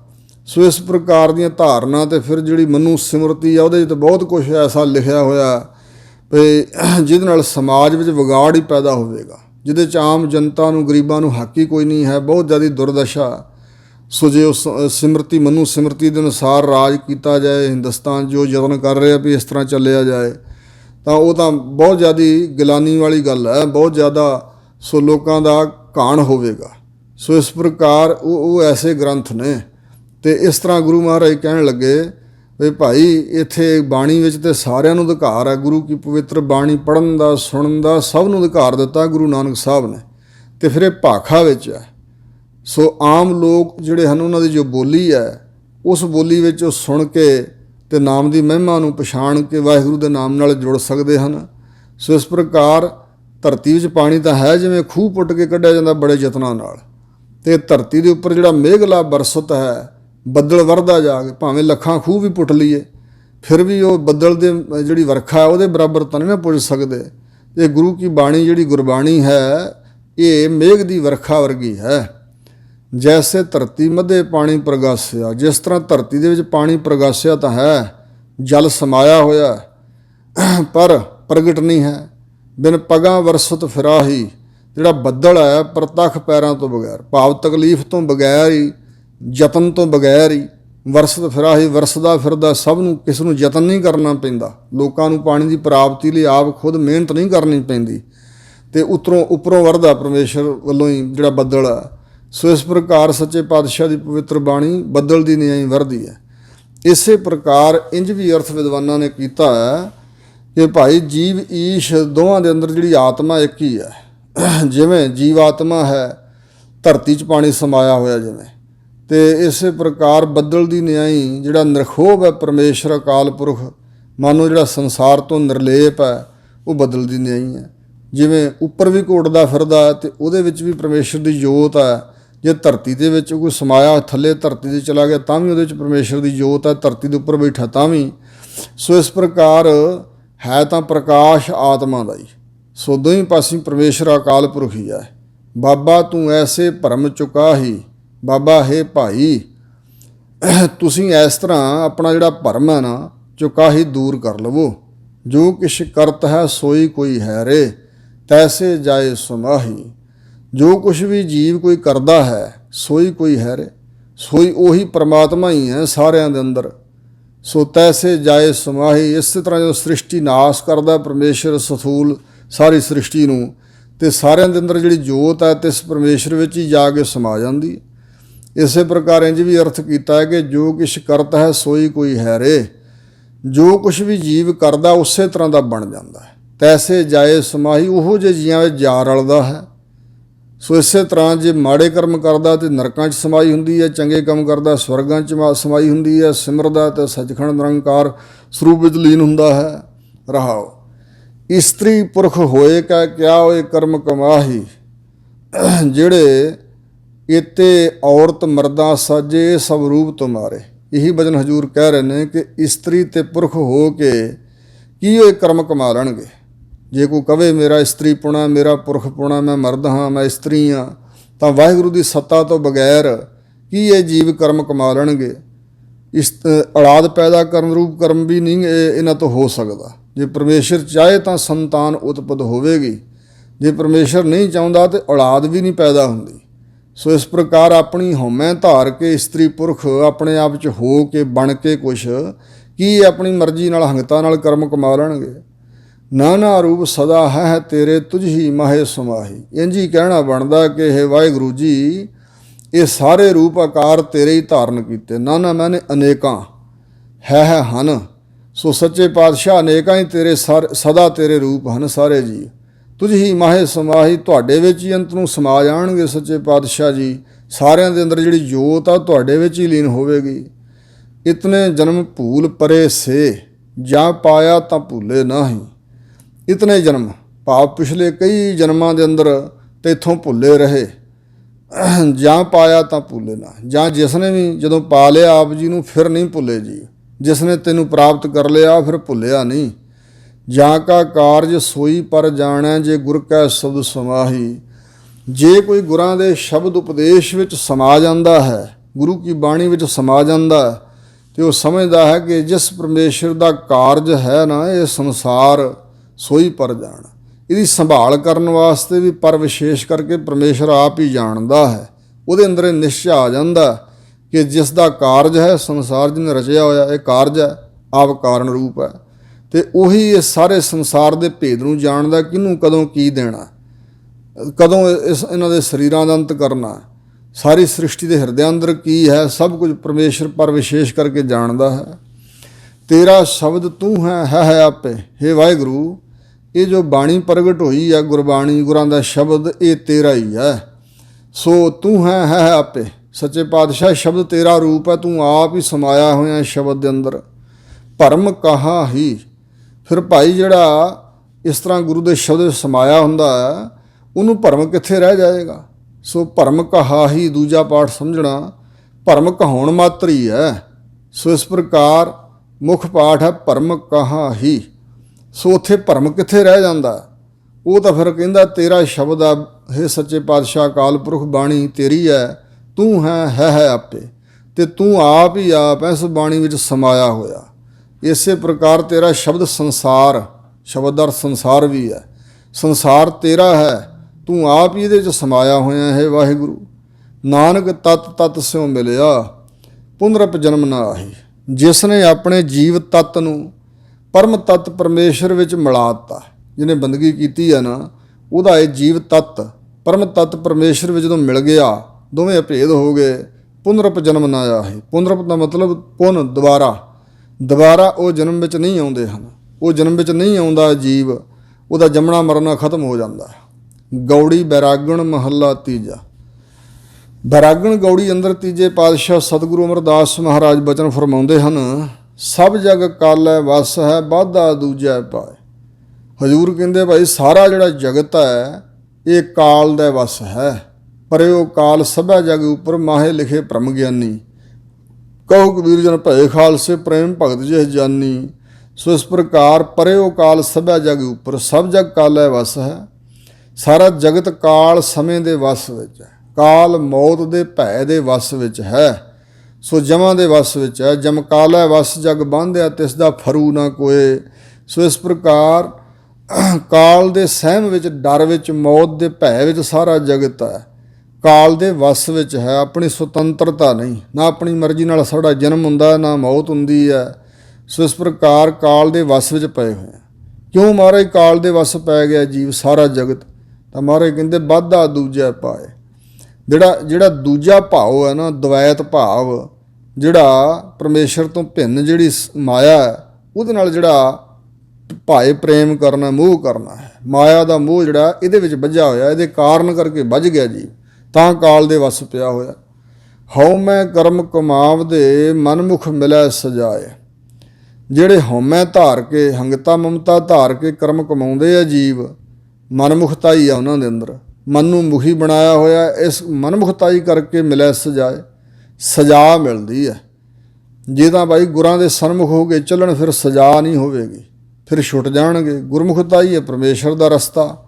ਸਤਿਗੁਰੂ ਜੀ ਇਹ ਭੇਦ ਦੱਸਦੇ ਨੇ, ਅਤੇ ਜਿਹੜਾ ਉਹਨਾਂ ਦੇ ਅਨੁਸਾਰੀ ਹੋ ਜਾਂਦਾ ਉਹ ਫਿਰ ਮਨਮੁਖ ਨਹੀਂ ਨਾ ਰਹਿੰਦਾ, ਉਹ ਗੁਰਮੁਖ ਹੁੰਦਾ। ਅਤੇ ਜਿਹੜਾ ਮਨਮੁਖ ਹੈ, ਜਿਹਦੇ ਅੰਦਰ ਮਨ ਨੂੰ ਮੁਖੀ ਬਣਾਇਆ ਹੋਇਆ, ਉਹ ਹਉਮੈ ਵਿੱਚ ਧਾਰ ਕੇ ਕਰਮ ਕਮਾਉਂਦੇ, ਹਉਮੈ ਧਾਰ ਕੇ, ਤਾਂ ਸਜ਼ਾ ਮਿਲਦੀ ਹੈ। ਮੇਰੇ ਮਨ ਗੁਰ ਚਰਣੀ ਚਿਤ ਲਾਏ। ਸਤਿਗੁਰੂ ਮਹਾਰਾਜ ਕਹਿੰਦੇ ਆਪਣੇ ਮਨ ਨੂੰ ਸਮਝਾਓ ਕਿ ਇਹ ਮੇਰੇ ਮਨਾ, ਸਤਿਗੁਰੂ ਸਾਹਿਬ ਸੱਚੇ ਪਾਤਸ਼ਾਹ ਦੇ ਨਾਮ ਰੂਪੀ ਚਰਨਾਂ 'ਚ, ਸ਼ਬਦ ਰੂਪੀ ਚਰਨਾਂ 'ਚ ਆਪਣਾ ਚਿੱਤ ਜੋੜ। ਗੁਰਮੁਖ ਨਾਮ ਨਿਧਾਨ ਲੈ ਦਰਗਹਿ ਮਿਲੈ ਲਏ ਛਡਾਏ। ਗੁਰਾਂ ਦੇ ਸਨਮੁਖ ਹੋ ਕੇ ਸਤਿਗੁਰੂ ਦੇ ਪਾਸੋਂ ਧੰਨ ਧੰਨ ਸੋ ਗੁਰਸਿੱਖ ਕਹੀਐ, ਜਿਨ ਸਤਿਗੁਰ ਸੇਵਾ ਕਰ ਹਰ ਨਾਮ ਲਿਆ। ਨਾਮ ਨਿਧਾਨ ਲੈ, ਨਾਮ ਰੂਪ ਖਜ਼ਾਨਾ ਹੀ ਲੈ ਲੈ ਸਤਿਗੁਰਾਂ ਦੇ ਪਾਸੋਂ। ਤਨ ਮਨ ਧਨ ਅਰਪਣ ਕਰਕੇ ਨਾ ਸਤਿਗੁਰੂ ਦੇ ਅਨੁਸਾਰੀ ਹੋ ਕੇ ਨਾਮ ਰੂਪੀ ਖਜ਼ਾਨਾ ਪ੍ਰਾਪਤ ਹੁੰਦਾ। ਦਰਗਹਿ ਲਏ ਛਡਾਏ, ਇਹ ਨਾਮ ਰੂਪ ਖਜ਼ਾਨਾ ਜੋ ਤੇਰੇ ਪਾਸ ਹੋਵੇਗਾ, ਇਹ ਦਰਗਾਹ ਦੀ ਰਾਹਦਾਰੀ ਹੈ। ਇਹ ਦਰਗਾਹ ਵਿੱਚ ਜਿੱਥੇ ਗਲੀਆਂ ਭੀੜੀਆਂ ਤਿੱਥੇ ਹਰ ਹਰ ਮੁਕਤ ਕਰਾਏ, ਉਸੇ ਦਰਗਾਹ ਵਿੱਚ ਛਡਾ ਲੈਂਦਾ ਹੈ। ਬੰਧਨਾਂ 'ਚ ਨਹੀਂ ਪੈਣ ਦਿੰਦਾ, ਸਜ਼ਾ ਨਹੀਂ ਹੋਣ ਦਿੰਦਾ। ਰਹਾਓ 184 ਭਰਮ ਦੇ ਮਨ ਹਠ ਆਵੈ ਜਾਏ।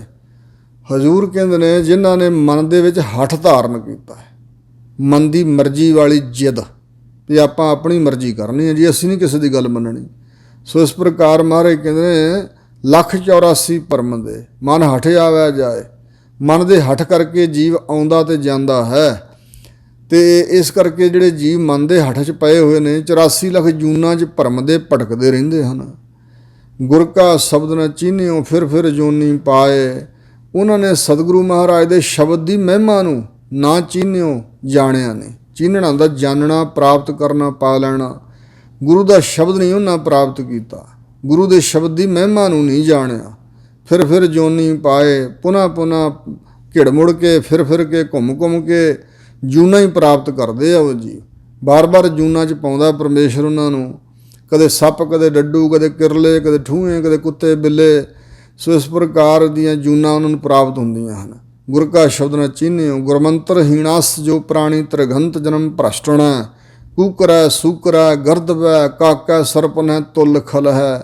ਸੋ ਇਸ ਪ੍ਰਕਾਰ ਕੂਕਰ ਕੁੱਤੇ, ਸੂਕਰ ਸੂਰ, ਇਸੇ ਤਰ੍ਹਾਂ ਗਰਦਵ ਖੋਤੇ, ਕਾਂ, ਸੱਪ ਆਦਿਕ ਇਹਨਾਂ ਜੂਨਾਂ ਦੇ ਬਰਾਬਰ ਹਨ। ਸੋ ਇਸ ਪ੍ਰਕਾਰ ਸੂਕਰ ਸਵਾਨ ਗਰਦਵ ਮੰਜਾਰਾ, ਪਸ਼ੂ ਮਲੇਸ਼ ਨੀਚ ਚੰਡਾਲਾ। ਗੁਰ ਤੇ ਮੂੰਹ ਫੇਰੇ ਤਨ ਜੋਨ ਭਵਾਈ ਹੈ, ਬੰਧਨ ਬਾਧਿਆ ਆਈ ਹੈ ਜਾਈ ਹੈ।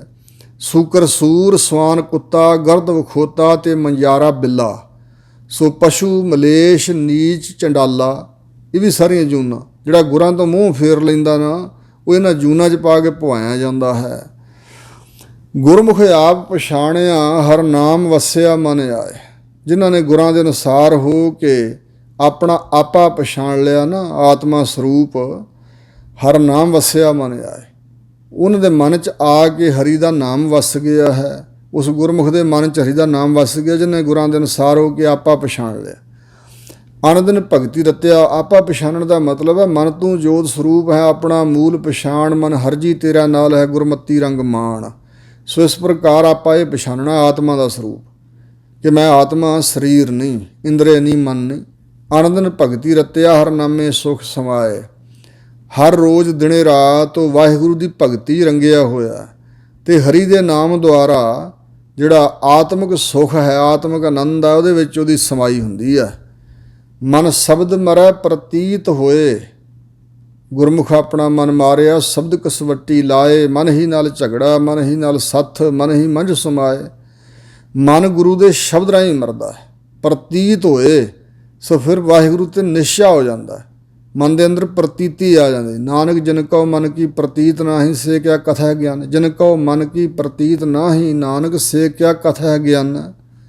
ਸੋ ਇਸ ਪ੍ਰਕਾਰ ਮਨ ਕਰਕੇ ਪ੍ਰਤੀਤ ਹੋਣੀ, ਮਨ ਵਿੱਚ ਮਨ ਦਾ ਪਤੀਜ ਜਾਣਾ, ਮਨ 'ਚ ਨਿਸ਼ਚਾ ਹੋ ਜਾਣਾ।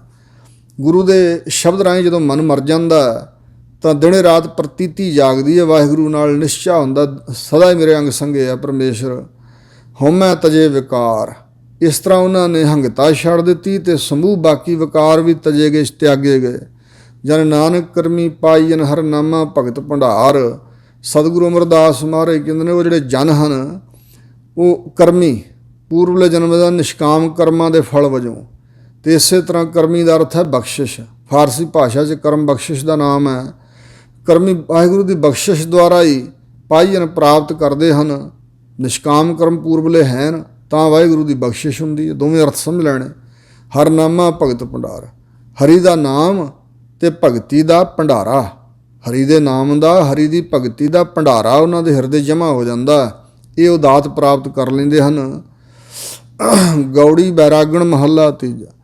ਧੰਨ ਗੁਰੂ ਅਮਰਦਾਸ ਮਹਾਰਾਜ ਸ਼ਬਦ ਉਚਾਰਦੇ ਹਨ, ਪਈੜੈ ਦਿਨ ਚਾਰ ਹੈ, ਹਰ ਹਰ ਲਿਖ ਪਾਇਆ। ਹਰ ਜੋ ਦੁੱਖਾਂ ਦਾ ਹਾਰਕ ਹੈ, ਹਰੀ ਸ਼ੁਭ ਗੁਣਾਂ ਦੀ ਹਰਿਆਵਲਤਾ ਨਾਲ ਹਰੇ ਭਰੇ ਕਰਨ ਵਾਲਾ। ਸੋ ਇਸ ਪ੍ਰਕਾਰ ਸੰਸਾਰ ਨੂੰ ਹਰੀ ਹਰ ਨਾਸ਼ ਕਰਨ ਵਾਲਾ ਜਿਹੜਾ ਵਾਹਿਗੁਰੂ ਹੈ, ਉਸ ਨੇ ਲਿਖ ਕੇ ਮਸਤਕ 'ਤੇ ਪਾ ਦਿੱਤਾ ਇਸ ਜੀਵ ਦੇ ਅੰਦਰ, ਪਈੜੈ ਦਿਨ ਚਾਰ ਹੈ। ਅਤੇ ਇਸ ਜੀਵ ਨੇ, ਇਸ ਜੀਵ ਰੂਪ ਇਸਤਰੀ ਨੇ ਜਿਹੜਾ ਪੇਕਾ ਘਰ ਮਾਤ ਲੋਕ ਕਹਿੰਦੇ ਇੱਥੇ 4 ਦਿਨ ਰਹਿਣਾ। ਇਹ ਲੇਖ ਲਿਖਿਆ ਹੋਇਆ, ਕਿਉਂਕਿ ਮਿਰਤ ਮੰਡਲ ਜਗ ਸਾਜਿਆ, ਜਿਉਂ ਬਾਲੂ ਘਰ ਬਾਰ, ਬਿਨਸਤ ਬਾਰ ਨ ਲਾਗੇ ਜਿਉਂ ਕਾਗਦ ਬੂੰਦਾਰ। ਜਾਂਗਣ ਘਾਲੇ ਸਭ ਦਿਵਸ ਸਾਸ ਨੇ, ਵੱਢਣ ਘੜਨ ਤਿਲਸਾਰ। ਇਹ ਗਿਣਤੀ ਦੇ ਸਵਾਸ ਲਿਖ ਕੇ ਪਰਮੇਸ਼ਰ ਨੇ ਪਾਏ ਆ, ਇਹ ਹੁਕਮ ਹੈ ਵਾਹਿਗੁਰੂ ਦਾ। ਸੋ ਇੱਥੇ 4 ਦਿਨ ਰਹਿਣਾ ਹੈ। ਸੋ ਇਸ ਪ੍ਰਕਾਰ ਸੋਭਾਵੰਤੀ ਨਾਰ ਹੈ, ਗੁਰਮੁਖ ਗੁਣ ਗਾਇਆ। ਸਾਰੀਆਂ ਪੇਕੇ ਘਰ 'ਚ ਆਈਆਂ ਹੋਈਆਂ, ਸਾਰਿਆਂ ਦੇ ਮਾਤ ਲੋਕ ਜਨਮ ਹੋਏ ਹੋਏ ਨੇ, ਪਰ ਮਹਾਰਾਜ ਕਹਿੰਦੇ ਨੇ ਜੋ ਗੁਰਾਂ ਦੇ ਸਨਮੁਖ ਹੋ ਕੇ ਜੀਵ ਰੂਪ ਇਸਤਰੀ ਇਸੇ ਜੀਵਨ ਪਰਯੰਤ ਵਾਹਿਗੁਰੂ ਦੇ ਗੁਣਾਂ ਨੂੰ ਗਾਉਂਦੀ ਹੈ ਨਾ, ਸੋਭਾਵੰਤੀ ਨਾਰ ਹੈ। ਉਹ ਫਿਰ ਸੋਭਾ ਵਾਲੀ ਇਸਤਰੀ ਬਣ ਜਾਂਦੀ ਹੈ। ਉਹਨਾਂ ਦੀ ਸੋਭਾ ਜੁਗ ਜੁਗ ਹੋਈ, ਕੋਈ ਨਾ ਮੇਟਣ ਹਾਰਾ। ਦੋਵਾਂ ਜਹਾਨਾਂ, ਜਿੱਥੇ ਵੀ ਤੇ ਅਗਲੇ ਜਹਾਨ ਵੀ, ਉਹ ਸੋਭਾਵੰਤੀਆਂ ਬਣ ਜਾਂਦੀਆਂ ਹਨ। ਤਿਵਕੜੈ ਗੁਣ ਸੰਮਲੈ, ਸਹੁਰੈ ਵਾਸ ਪਾਇਆ। ਜਿਹੜੀ ਪੇਕੇ ਘਰ 'ਚ ਰਹਿੰਦਿਆਂ ਹੋਇਆਂ ਹੀ ਪਤੀ ਦੇ ਗੁਣਾਂ ਨੂੰ ਸੰਮਲੈ, ਯਾਦ ਕਰਦੀ ਹੈ, ਚੇਤੇ ਰੱਖਦੀ ਹੈ, ਉਹਦੇ ਗੁਣ ਸਾਰਦੀ ਹੈ, ਗੁਣਾਂ ਨੂੰ ਉਚਾਰਨ ਕਰਦੀ ਹੈ, ਗੁਣਾਂ ਨੂੰ ਸੰਭਾਲਦੀ ਹੈ, ਗੁਣ ਗਾਉਂਦੀ ਹੈ। ਸਹੁਰੈ ਵਾਸ ਪਾਇਆ, ਪਹਿਲਾਂ ਉਹਦੀ ਭਾਵਨਾ ਵੀ ਮੈਂ ਆਪਣੇ ਪਤੀ ਦੀ ਪ੍ਰਸੰਨਤਾ ਲੈਣੀ ਹੈ, ਉਹਦੇ ਨਾਲ ਲਗਾਓ ਉਹਨੇ ਰੱਖਿਆ ਹੋਇਆ, ਪੇਕੇ ਘਰ 'ਚ ਰਹਿੰਦੀ ਹੋਈ ਨੇ। ਇਸ ਕਰਕੇ ਸਹੁਰੇ ਘਰ ਪਰਲੋਕ ਵਿੱਚ ਜਾ ਕੇ ਚੰਗਾ ਨਸੀਬ ਵਾਲਾ ਵਾਸਾ, ਚੰਗਾ ਆਦਰ ਵਾਲਾ ਵਾਸਾ ਉਸਨੇ ਪ੍ਰਾਪਤ ਕੀਤਾ ਹੈ, ਉਹਦਾ ਬੜਾ ਆਦਰ ਹੋਇਆ। ਗੁਰਮੁਖ ਸਹਿਜ ਸਮਾਣੀਆਂ, ਹਰ ਹਰ ਮਨ ਭਾਇਆ। ਜੋ ਗੁਰਾਂ ਦੇ ਅਨੁਸਾਰੀ ਹੋ ਕੇ ਚੱਲਦੀ ਹੈ ਜੀਵ ਰੂਪ ਇਸਤਰੀ, ਸਹਿਜ ਗਿਆਨ ਵਿੱਚ ਸਮਾਈ ਹੋਈ ਹੈ, ਮਾਨਸਿਕ ਅਡੋਲਤਾ ਵਾਲੀ ਅਵਸਥਾ 'ਚ ਪਹੁੰਚ ਜਾਂਦੀ ਹੈ, ਕਿਉਂਕਿ ਹਰ ਹਰ ਮਨ ਪਾਇਆ। ਵਾਹਿਗੁਰੂ ਵਾਹਿਗੁਰੂ ਨਾਮ ਉਸ ਦੇ ਮਨ ਵਿੱਚ ਭਾਇਆ, ਚੰਗਾ ਲੱਗਾ ਹੈ। ਸਸੁਰੈ ਪਈਐ ਪਿਰ ਵਸੈ, ਕਹੋ ਕਿਤ ਬਿਦ ਪਾਈਐ। ਹਜ਼ੂਰ ਕਹਿੰਦੇ ਸਹੁਰੇ ਘਰ ਪ੍ਰਲੋਕ ਵਿੱਚ ਅਤੇ ਪਈਏ ਪੇਕੇ ਘਰ ਮਾਤ ਲੋਕ ਵਿੱਚ, ਦੋਵਾਂ ਜਹਾਨਾਂ 'ਚ ਪਿਰ ਪਤੀ ਪਰਮਾਤਮਾ ਤਾਂ ਵਸਦਾ ਹੀ ਹੈ। ਕਹੋ ਕਿਤ ਬਿਦ ਪਾਈਐ, ਭਾਈ ਕਹੋ ਖਾਂ, ਦੱਸੋ ਖਾਂ ਕਿਸ ਵਿਧੀ ਦੇ ਨਾਲ ਉਸ ਦੀ ਪ੍ਰਾਪਤੀ ਹੋ ਸਕਦੀ ਹੈ। ਆਪ ਨਿਰੰਜਨ ਲੱਖ ਹੈ, ਆਪੇ ਮੇਲ ਆਈ ਹੈ। ਇਸ ਪ੍ਰਸ਼ਨ ਦਾ ਹੁਣ ਜਵਾਬ ਦੇ ਰਹੇ ਨੇ ਵੀ ਭਾਈ ਆਪ ਵਾਹਿਗੁਰੂ ਨਿਰੰਜਨ ਸ਼ੁੱਧ ਸਰੂਪ ਹੈ ਅਤੇ ਅਲੱਖ ਹੈ, ਦ੍ਰਿਸ਼ਟੀ ਗੋਚਰਾ ਨਹੀਂ ਹੈ, ਲਿਖਿਆ ਨਹੀਂ ਜਾਂਦਾ ਇੰਦਰੀਆਂ ਕਰਕੇ। ਆਪੇ ਮੇਲ ਆਈ ਹੈ। ਅਸੀਂ ਕੌਣ ਆ ਉਹਦੇ ਤਾਈਂ ਪਹੁੰਚ ਕਰਨ ਵਾਲੇ? ਉਹ ਵਾਹਿਗੁਰੂ ਪਰਮਾਤਮਾ ਆਪ ਹੀ ਅੰਦਰ ਦੀ ਭਾਵਨਾ ਜਾਣ ਕੇ ਆਪ ਹੀ ਭਾਵਨਾ ਪੈਦਾ ਕਰਦਾ, ਆਪ ਹੀ ਆਪਣਾ ਨਾਮ ਸਮਰਾਉਂਦਾ, ਆਪ ਹੀ ਬਖਸ਼ਿਸ਼ ਕਰਕੇ ਮਿਲਾਉਣ ਵਾਲਾ ਹੈ। ਰਹਾਓ ਆਪੇ ਹੀ ਪ੍ਰਭ ਦੇਹ ਮਤ, ਹਰ ਨਾਮ ਧਿਆਈ ਹੈ। ਪ੍ਰਭੂ ਅਕਾਲ ਪੁਰਖ ਪਰਮਾਤਮਾ ਆਪ ਹੀ ਮਤ ਦਿੰਦਾ ਹੈ, ਅਤੇ ਉਸ ਦੀ ਦਿੱਤੀ ਹੋਈ ਮਤ ਦੁਆਰਾ ਤਾਂ ਹੀ ਹਰੀ ਪਰਮੇਸ਼ਰ ਦਾ ਨਾਮ ਸਿਮਰਿਆ ਜਾਂਦਾ, ਆਰਾਧਿਆ ਜਾਂਦਾ ਹੈ। ਵੱਡ ਭਾਗੀ ਸਤਿਗੁਰ ਮਿਲੈ, ਮੁਖ ਅੰਮ੍ਰਿਤ ਪਾਈ ਹੈ। ਜੇ ਵੱਡੇ ਭਾਗ ਹੋਣ ਤਾਂ ਉਹਨਾਂ ਵਡਭਾਗੀਆਂ ਨੂੰ ਪੂਰੇ ਸਤਿਗੁਰੂ ਜੀ ਦਾ ਮਿਲਾਪ ਹੋ ਜਾਂਦਾ, ਤਾਂ ਮੁਖ ਅੰਮ੍ਰਿਤ ਪਾਈ ਹੈ। ਤਾਂ ਫਿਰ ਮੁਖ ਦੇ ਵਿੱਚ ਸਤਿਗੁਰੂ ਸੱਚੇ ਪਾਤਸ਼ਾਹ ਜੀ ਅੰਮ੍ਰਿਤ ਪਾ ਦਿੰਦੇ ਆ। ਸੋ ਮੁਖ ਦੇ ਦੁਆਰਾ ਵੀ ਵਾਹਿਗੁਰੂ ਦਾ ਨਾਮ ਸਿਮਰਿਆ ਜਾਂਦਾ, ਹਿਰਦੇ 'ਚ ਵੀ ਅੰਮ੍ਰਿਤ ਹੁੰਦਾ ਹੈ ਵਾਹਿਗੁਰੂ ਦੇ ਨਾਮ ਦਾ। ਹਉਮੈ ਦੁਬਿਧਾ ਬਿਨਸ ਜਾਏ, ਸਹਿਜੇ ਸੁਖ ਸਮਾਈ ਹੈ। ਹੰਗਤਾ ਮਮਤਾ ਅਤੇ ਦੁਬਿਧਾ ਜਿਹੜੀ ਦਵੈਤ ਹੈ, ਦੁਚਿੱਤਾਪਣ ਚਿੱਤ ਦਾ, ਇਹ ਬਿਨਸ ਜਾਂਦੀਆਂ ਹਨ ਅਤੇ ਸਹਿਜੇ ਸੁਖ ਸਮਾਈ ਹੈ। ਸਹਿਜ ਗਿਆਨ ਵਾਲੀ ਅਵਸਥਾ 'ਚ, ਸਹਿਜ ਸੁਭਾਵਕ ਹੀ ਸੁਤੇ ਸਿੱਧ ਹੀ, ਅਤੇ ਸਹਿਜੇ ਮਾਨਸਿਕ ਅਡੋਲਤਾ 'ਚ ਪਹੁੰਚ ਕੇ, ਸ਼ਾਂਤੀ ਵਾਲੀ ਅਵਸਥਾ 'ਚ ਪਹੁੰਚ ਕੇ ਅਤੇ ਸੁਖ ਸਮਾਈ ਹੈ। ਸੁਖ ਆਨੰਦ ਆ ਜਿਹੜਾ ਪਰਮੇਸ਼ਰ ਦਾ, ਉਹਦੇ ਵਿੱਚ ਸਮਾ ਜਾਈਦਾ ਹੈ। ਸਭ ਆਪੇ ਆਪ ਵਰਤਦਾ, ਆਪੇ ਨਾਇ ਲਾਈ ਹੈ। ਸਭ ਪਾਸੇ ਪਰਮੇਸ਼ਰ ਆਪ ਹੀ ਸਾਰੇ ਰੂਪ ਬਣ ਕੇ ਵਰਤਦਾ ਪਿਆ ਹੈ। ਹਰਿ ਆਪੇ ਠਾਕੁਰ, ਹਰਿ ਆਪੇ ਸੇਵਕ ਜੀ, ਕਿਆ ਨਾਨਕ ਜੰਤ ਵਿਚਾਰਾ। ਆਪ ਹੀ ਠਾਕੁਰ ਮਾਲਕ, ਆਪ ਹੀ ਸੇਵਕ ਭਗਤ ਰੂਪ ਵਿੱਚ ਹੈ। ਜੀ ਵਿਚਾਰਾ ਕਿਆ ਹੈ, ਆਪ ਹੀ ਆਪਣੇ ਆਪ ਤੋਂ ਸੰਸਾਰ ਰਚ ਕੇ ਇਹਦੇ 'ਚ ਵਰਤਦਾ ਪਿਆ। ਆਪੇ ਨਾਇ ਲਾਈ ਹੈ, ਆਪ ਹੀ ਬਖਸ਼ਿਸ਼ ਕਰਕੇ ਕਿਸੇ ਨੂੰ ਵੀ ਆਪਣੇ ਨਾਮ ਵਿੱਚ ਲਾ ਲੈਂਦਾ। ਮਨਮੁਖ ਗਰਬ ਨਾ ਪਾਇਓ, ਅਗਿਆਨ ਇਆਣੇ। ਜੋ ਮਨ ਦੇ ਪਿੱਛੇ ਲੱਗਣ ਵਾਲੇ ਹਨ, ਉਹਨਾਂ ਦੇ ਅੰਦਰ ਹੈ ਗਰਬ, ਹੰਕਾਰ ਆਪ ਦੇ ਕਰਮਾਂ ਦਾ। ਸਰੀਰ ਤੋਂ ਗਰਭ ਹੰਕਾਰ ਆਰੰਭ ਹੁੰਦਾ ਹੈ ਅਤੇ ਇਹਦੇ ਨਾਲ ਹੋਰ ਜੋ ਕੁਝ ਜੁੜਿਆ ਹੋਇਆ ਉਹਦਾ ਵੀ ਹੰਕਾਰ ਵੱਧਦਾ ਗਿਆ। ਹਮ ਬੜ ਕਵ ਕੁਲੀਨ ਹਮ ਪੰਡਤ ਹਮ ਜੋਗੀ ਸੰਨਿਆਸੀ ਗਿਆਨੀ ਗੁਣੀ ਸੂਰ ਹਮ ਦਾ ਤੇ ਬੁੱਧ ਕਵੇ ਨਨਾਸੀ ਵਿਦਿਆ ਦਾ ਧਨ ਦਾ ਅਨੇਕਾਂ ਚੀਜ਼ਾਂ ਦਾ ਗੁਣਾਂ ਦਾ। ਸੋ ਇਸ ਪ੍ਰਕਾਰ ਫੌਜਾਂ ਦਾ ਕਈ ਤਰ੍ਹਾਂ ਦਾ ਗੁਮਾਨ ਮਨੁੱਖ ਨੇ ਚੱਕਿਆ ਹੋਇਆ।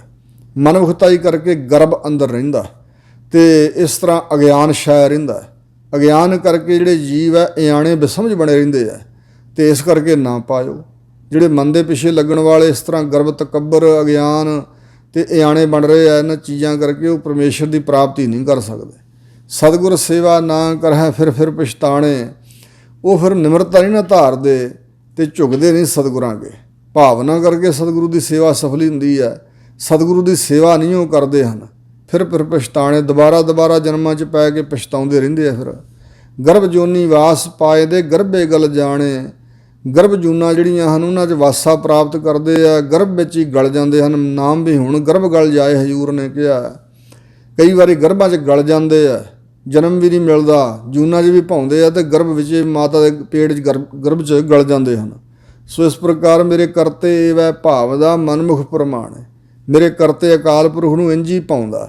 ਜਿਹੜੇ ਗੁਰਾਂ ਦੇ ਸਨਮੁਖ ਨਹੀਂ ਹੁੰਦੇ, ਮਨ ਦੇ ਪਿੱਛੇ ਲੱਗੇ ਰਹਿੰਦੇ ਆ, ਉਹਨਾਂ ਨੂੰ ਭਰਮਾਉਣਾ ਹੀ ਭਰਮਾਉਣਾ ਪਰਮੇਸ਼ਰ ਨੇ। ਮੇਰਾ ਹਰ ਪ੍ਰਭ ਲੇਖ ਲਿਖਾਇਆ ਧੁਰ ਮਸਤਕ ਪੂਰਾ। ਕਹਿੰਦੇ ਮੇਰੇ ਹਰੀ ਪ੍ਰਭੂ ਅਕਾਲ ਪੁਰਖ ਨੇ ਧੁਰੋਂ ਹੀ ਜਿਨ੍ਹਾਂ ਦੇ ਮਸਤਕ 'ਤੇ ਪੂਰਾ ਲੇਖ ਲਿਖ ਦਿੱਤਾ। ਗੁਰਾਂ ਦੇ ਮਿਲਾਪ ਵਾਲਾ ਸਿਮਰਨ ਵਾਲਾ ਇਹ ਪੂਰਾ ਲੇਖ ਹੈ। ਭਾਵ ਵੱਡਿਆਂ ਭਾਗਾਂ ਕਰਕੇ ਚੰਗਾ ਲੇਖ ਪਰਮੇਸ਼ਰ ਨੇ ਲਿਖਤਾ, ਕਰਮਾਂ ਕਰਕੇ ਬਖਸ਼ਿਸ਼ ਕੀਤੀ ਹੈ।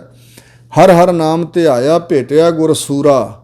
ਸੋ ਜਦੋਂ ਸੂਰਮੇ ਸਤਿਗੁਰੂ ਸੱਚੇ ਪਾਤਸ਼ਾਹ ਦਾ ਮਿਲਾਪ ਹੋ ਗਿਆ ਨਾ ਵਾਹਿਗੁਰੂ ਦੇ ਲਿਖੇ ਮੁਤਾਬਕ, ਤਾਂ ਫਿਰ ਸਤਿਗੁਰੂ ਦੇ ਅਨੁਸਾਰੀ ਹੋ ਕੇ ਵਾਹਿਗੁਰੂ ਨਾਮ ਨੂੰ ਅਸੀਂ ਧਿਆਇਆ ਹੈ। ਮੇਰਾ ਪਿਤਾ ਮਾਤਾ ਹਰ ਨਾਮ ਹੈ ਹਰ ਬੰਧਪ ਬੀਰਾ। ਇਹ ਹੁਣ ਤਾਂ ਭਾਈ ਇਸ ਪ੍ਰਕਾਰ ਜਾਪਦਾ ਵੀ ਮੇਰੇ ਪਿਤਾ ਵੀ ਮੇਰੇ ਮਾਤਾ ਵੀ ਹਰੀ ਪਰਮੇਸ਼ਰ ਦਾ ਨਾਮ ਹੀ ਹੈ। ਜਿਵੇਂ ਕਿਹਾ ਹਰ ਜੀ ਮਾਤਾ ਹਰ ਜੀ ਪਿਤਾ ਹਰ ਜੀ ਉਹ ਪ੍ਰਤਪਾਲਕ। ਹਰ ਜੀ ਮੇਰੀ ਸਾਰ ਕਰੇ ਹਮ ਹਰ ਕੇ ਬਾਲਕ। ਸਹਿਜੇ ਸਹਿਜ ਖਿਲਾਏ ਦਾ ਨਹੀਂ ਕਰਦਾ ਆਲਕ। ਇਸ ਪ੍ਰਕਾਰ ਨਾਨਕ ਬਾਰਕ ਤੁਮ ਮਾਤ ਪਿਤਾ ਮੁਖ ਨਾਮ ਤੁਮਾਰੋ ਖੀਰਾ। ਇੱਥੇ ਹਰੀ ਦੇ ਨਾਮ ਨੂੰ ਹੀ ਸਭ ਕੁਛ ਗਿਆ। ਮੇਰਾ ਪਿਤਾ ਵੀ ਮੇਰੀ ਮਾਤਾ ਵੀ ਹਰੀ ਦਾ ਨਾਮ ਹੀ ਹੈ। ਹਰੀ ਅਕਾਲ ਪੁਰਖ ਪਰਮਾਤਮਾ ਮੇਰਾ ਬੰਧਪ ਸੰਬੰਧੀ ਹੈ ਅਤੇ ਹਰੀ ਪਰਮਾਤਮਾ ਮੇਰਾ ਵੀਰ ਭਰਾ ਹੈ। ਹਰ ਹਰ ਬਖਸ਼ ਮਿਲਾਏ ਪ੍ਰਭ ਜਨ ਨਾਨਕ ਕੀਰਾ। ਸੋ ਸੱਚੇ ਪਾਤਸ਼ਾਹ ਧੰਨ ਗੁਰੂ ਅਮਰਦਾਸ ਅਤ ਨਿਮਰਤਾ ਗਰੀਬੀ ਧਾਰ ਕੇ ਬਚਨ ਕਰਦੇ ਆ ਕਿ ਮੈਂ ਜਨਤਾ ਹਾਂ ਵਾਹਿਗੁਰੂ ਦਾ, ਪਰ ਕੀਰਾ ਭਾਵ ਕੀੜਾ ਨਿਮਾਣਾ ਗਰੀਬ। ਆਪਣੇ ਆਪ ਨੂੰ ਸੱਚੇ ਪਾਤਸ਼ਾਹ ਇੰਝ ਕਹਿ ਰਹੇ ਸਾਥੋਂ ਕਹਾਉਣ ਲਈ ਵੀ ਤੁਸੀਂ ਇੰਝ ਬਣ ਕੇ ਰਹਿਣਾ ਵੀ ਸੱਚੇ ਪਾਤਸ਼ਾਹ ਅਸੀਂ ਤੇਰੇ ਦਰ ਦੇ ਕੀੜੇ ਹਾਂ ਛੋਟੇ ਜਿਹੇ। ਸੋ ਹਰ ਹਰ ਬਖਸ਼ ਮਿਲਾਏ ਪ੍ਰਭ। ਹੇ ਹਰੀ ਅਕਾਲ ਪੁਰਖ ਜੀ, ਹੇ ਪ੍ਰਭੂ ਜੀ ਬਖਸ਼ ਕੇ ਸਾਨੂੰ ਮਿਲਾ ਲਓ, ਕਿਉਂਕਿ ਤੁਸੀਂ ਬਖਸ਼ਿੰਦ ਹੋ। ਕੋਟ ਖਤੇ ਖਿਨ ਬਖਸ਼ਨਹਾਰਾ ਨਾਨਕ ਸਾਹਿਬ ਸਦਾ ਦਇਆਰਾ। ਤੁਸੀਂ ਸਦਾ ਦਿਆਲੂ ਕਿਰਪਾਲੂ ਹੋ। ਕਰੋੜਾਂ ਖਤੇ ਗੁਨਾਹ ਤੁਸੀਂ ਬਖਸ਼ਣ ਦੀ ਸਮਰੱਥਾ ਰੱਖਦੇ ਹੋ। ਜਿਹਨੂੰ ਮਰਜ਼ੀ ਬਖਸ਼ ਕੇ ਮਿਲਾ ਸਕਦੇ ਹੋ। ਤੁਸੀਂ ਸੁਤੰਤਰ ਹੋ। ਇਸ ਕਰਕੇ ਮਹਾਰਾਜ ਕਰਮਾਂ ਅਨੁਸਾਰ ਤਾਂ ਨਹੀਂ ਅਸੀਂ ਮਿਲ ਸਕਦੇ। ਅਸੀਂ ਤਾਂ ਤੁਹਾਡੇ ਦਰ ਦੇ ਕੀੜੇ, ਅਸੀਂ ਕੀ ਕਰਮ ਕਮਾ ਸਕਦੇ ਹਾਂ। ਤੁਸੀਂ ਮਹਾਰਾਜ ਬਖਸ਼ ਕੇ ਸਾਨੂੰ ਮਿਲਾ ਲਓ, ਆਪਣੇ ਨਾਲ ਤਾਂ ਮਿਲਾ ਲਓ। ਇੱਥੋਂ ਤੱਕ ਸਤਿਗੁਰੂ ਮਹਾਰਾਜ ਸੱਚੇ ਪਾਤਸ਼ਾਹ ਦੀ ਪਾਵਨ ਪਵਿੱਤਰ ਬਾਣੀ ਦਾ ਉਚਾਰਨ ਹੋਇਆ, ਵਿਚਾਰੀ ਗਈ ਹੈ ਸਤਿਗੁਰਾਂ ਦੀ ਬਾਣੀ ਗੁਰੂ ਕਿਰਪਾ ਸਦਕਾ। ਬੇਅੰਤ ਹੋਈਆਂ ਭੁੱਲਾਂ ਚੁੱਕਾਂ ਸਤਿਗੁਰੂ ਮਹਾਰਾਜ ਅਤੇ ਗੁਰੂ ਕੀ ਸੰਗਤ ਨੇ ਖਿਮਾ ਕਰਨੀਆਂ, ਅੱਗੇ ਵਾਸਤੇ ਸੁਮਤ ਬਖਸ਼ਣੀ ਜੀ। ਵਾਹਿਗੁਰੂ ਜੀ ਕਾ ਖਾਲਸਾ, ਵਾਹਿਗੁਰੂ ਜੀ ਕੀ ਫਤਿਹ।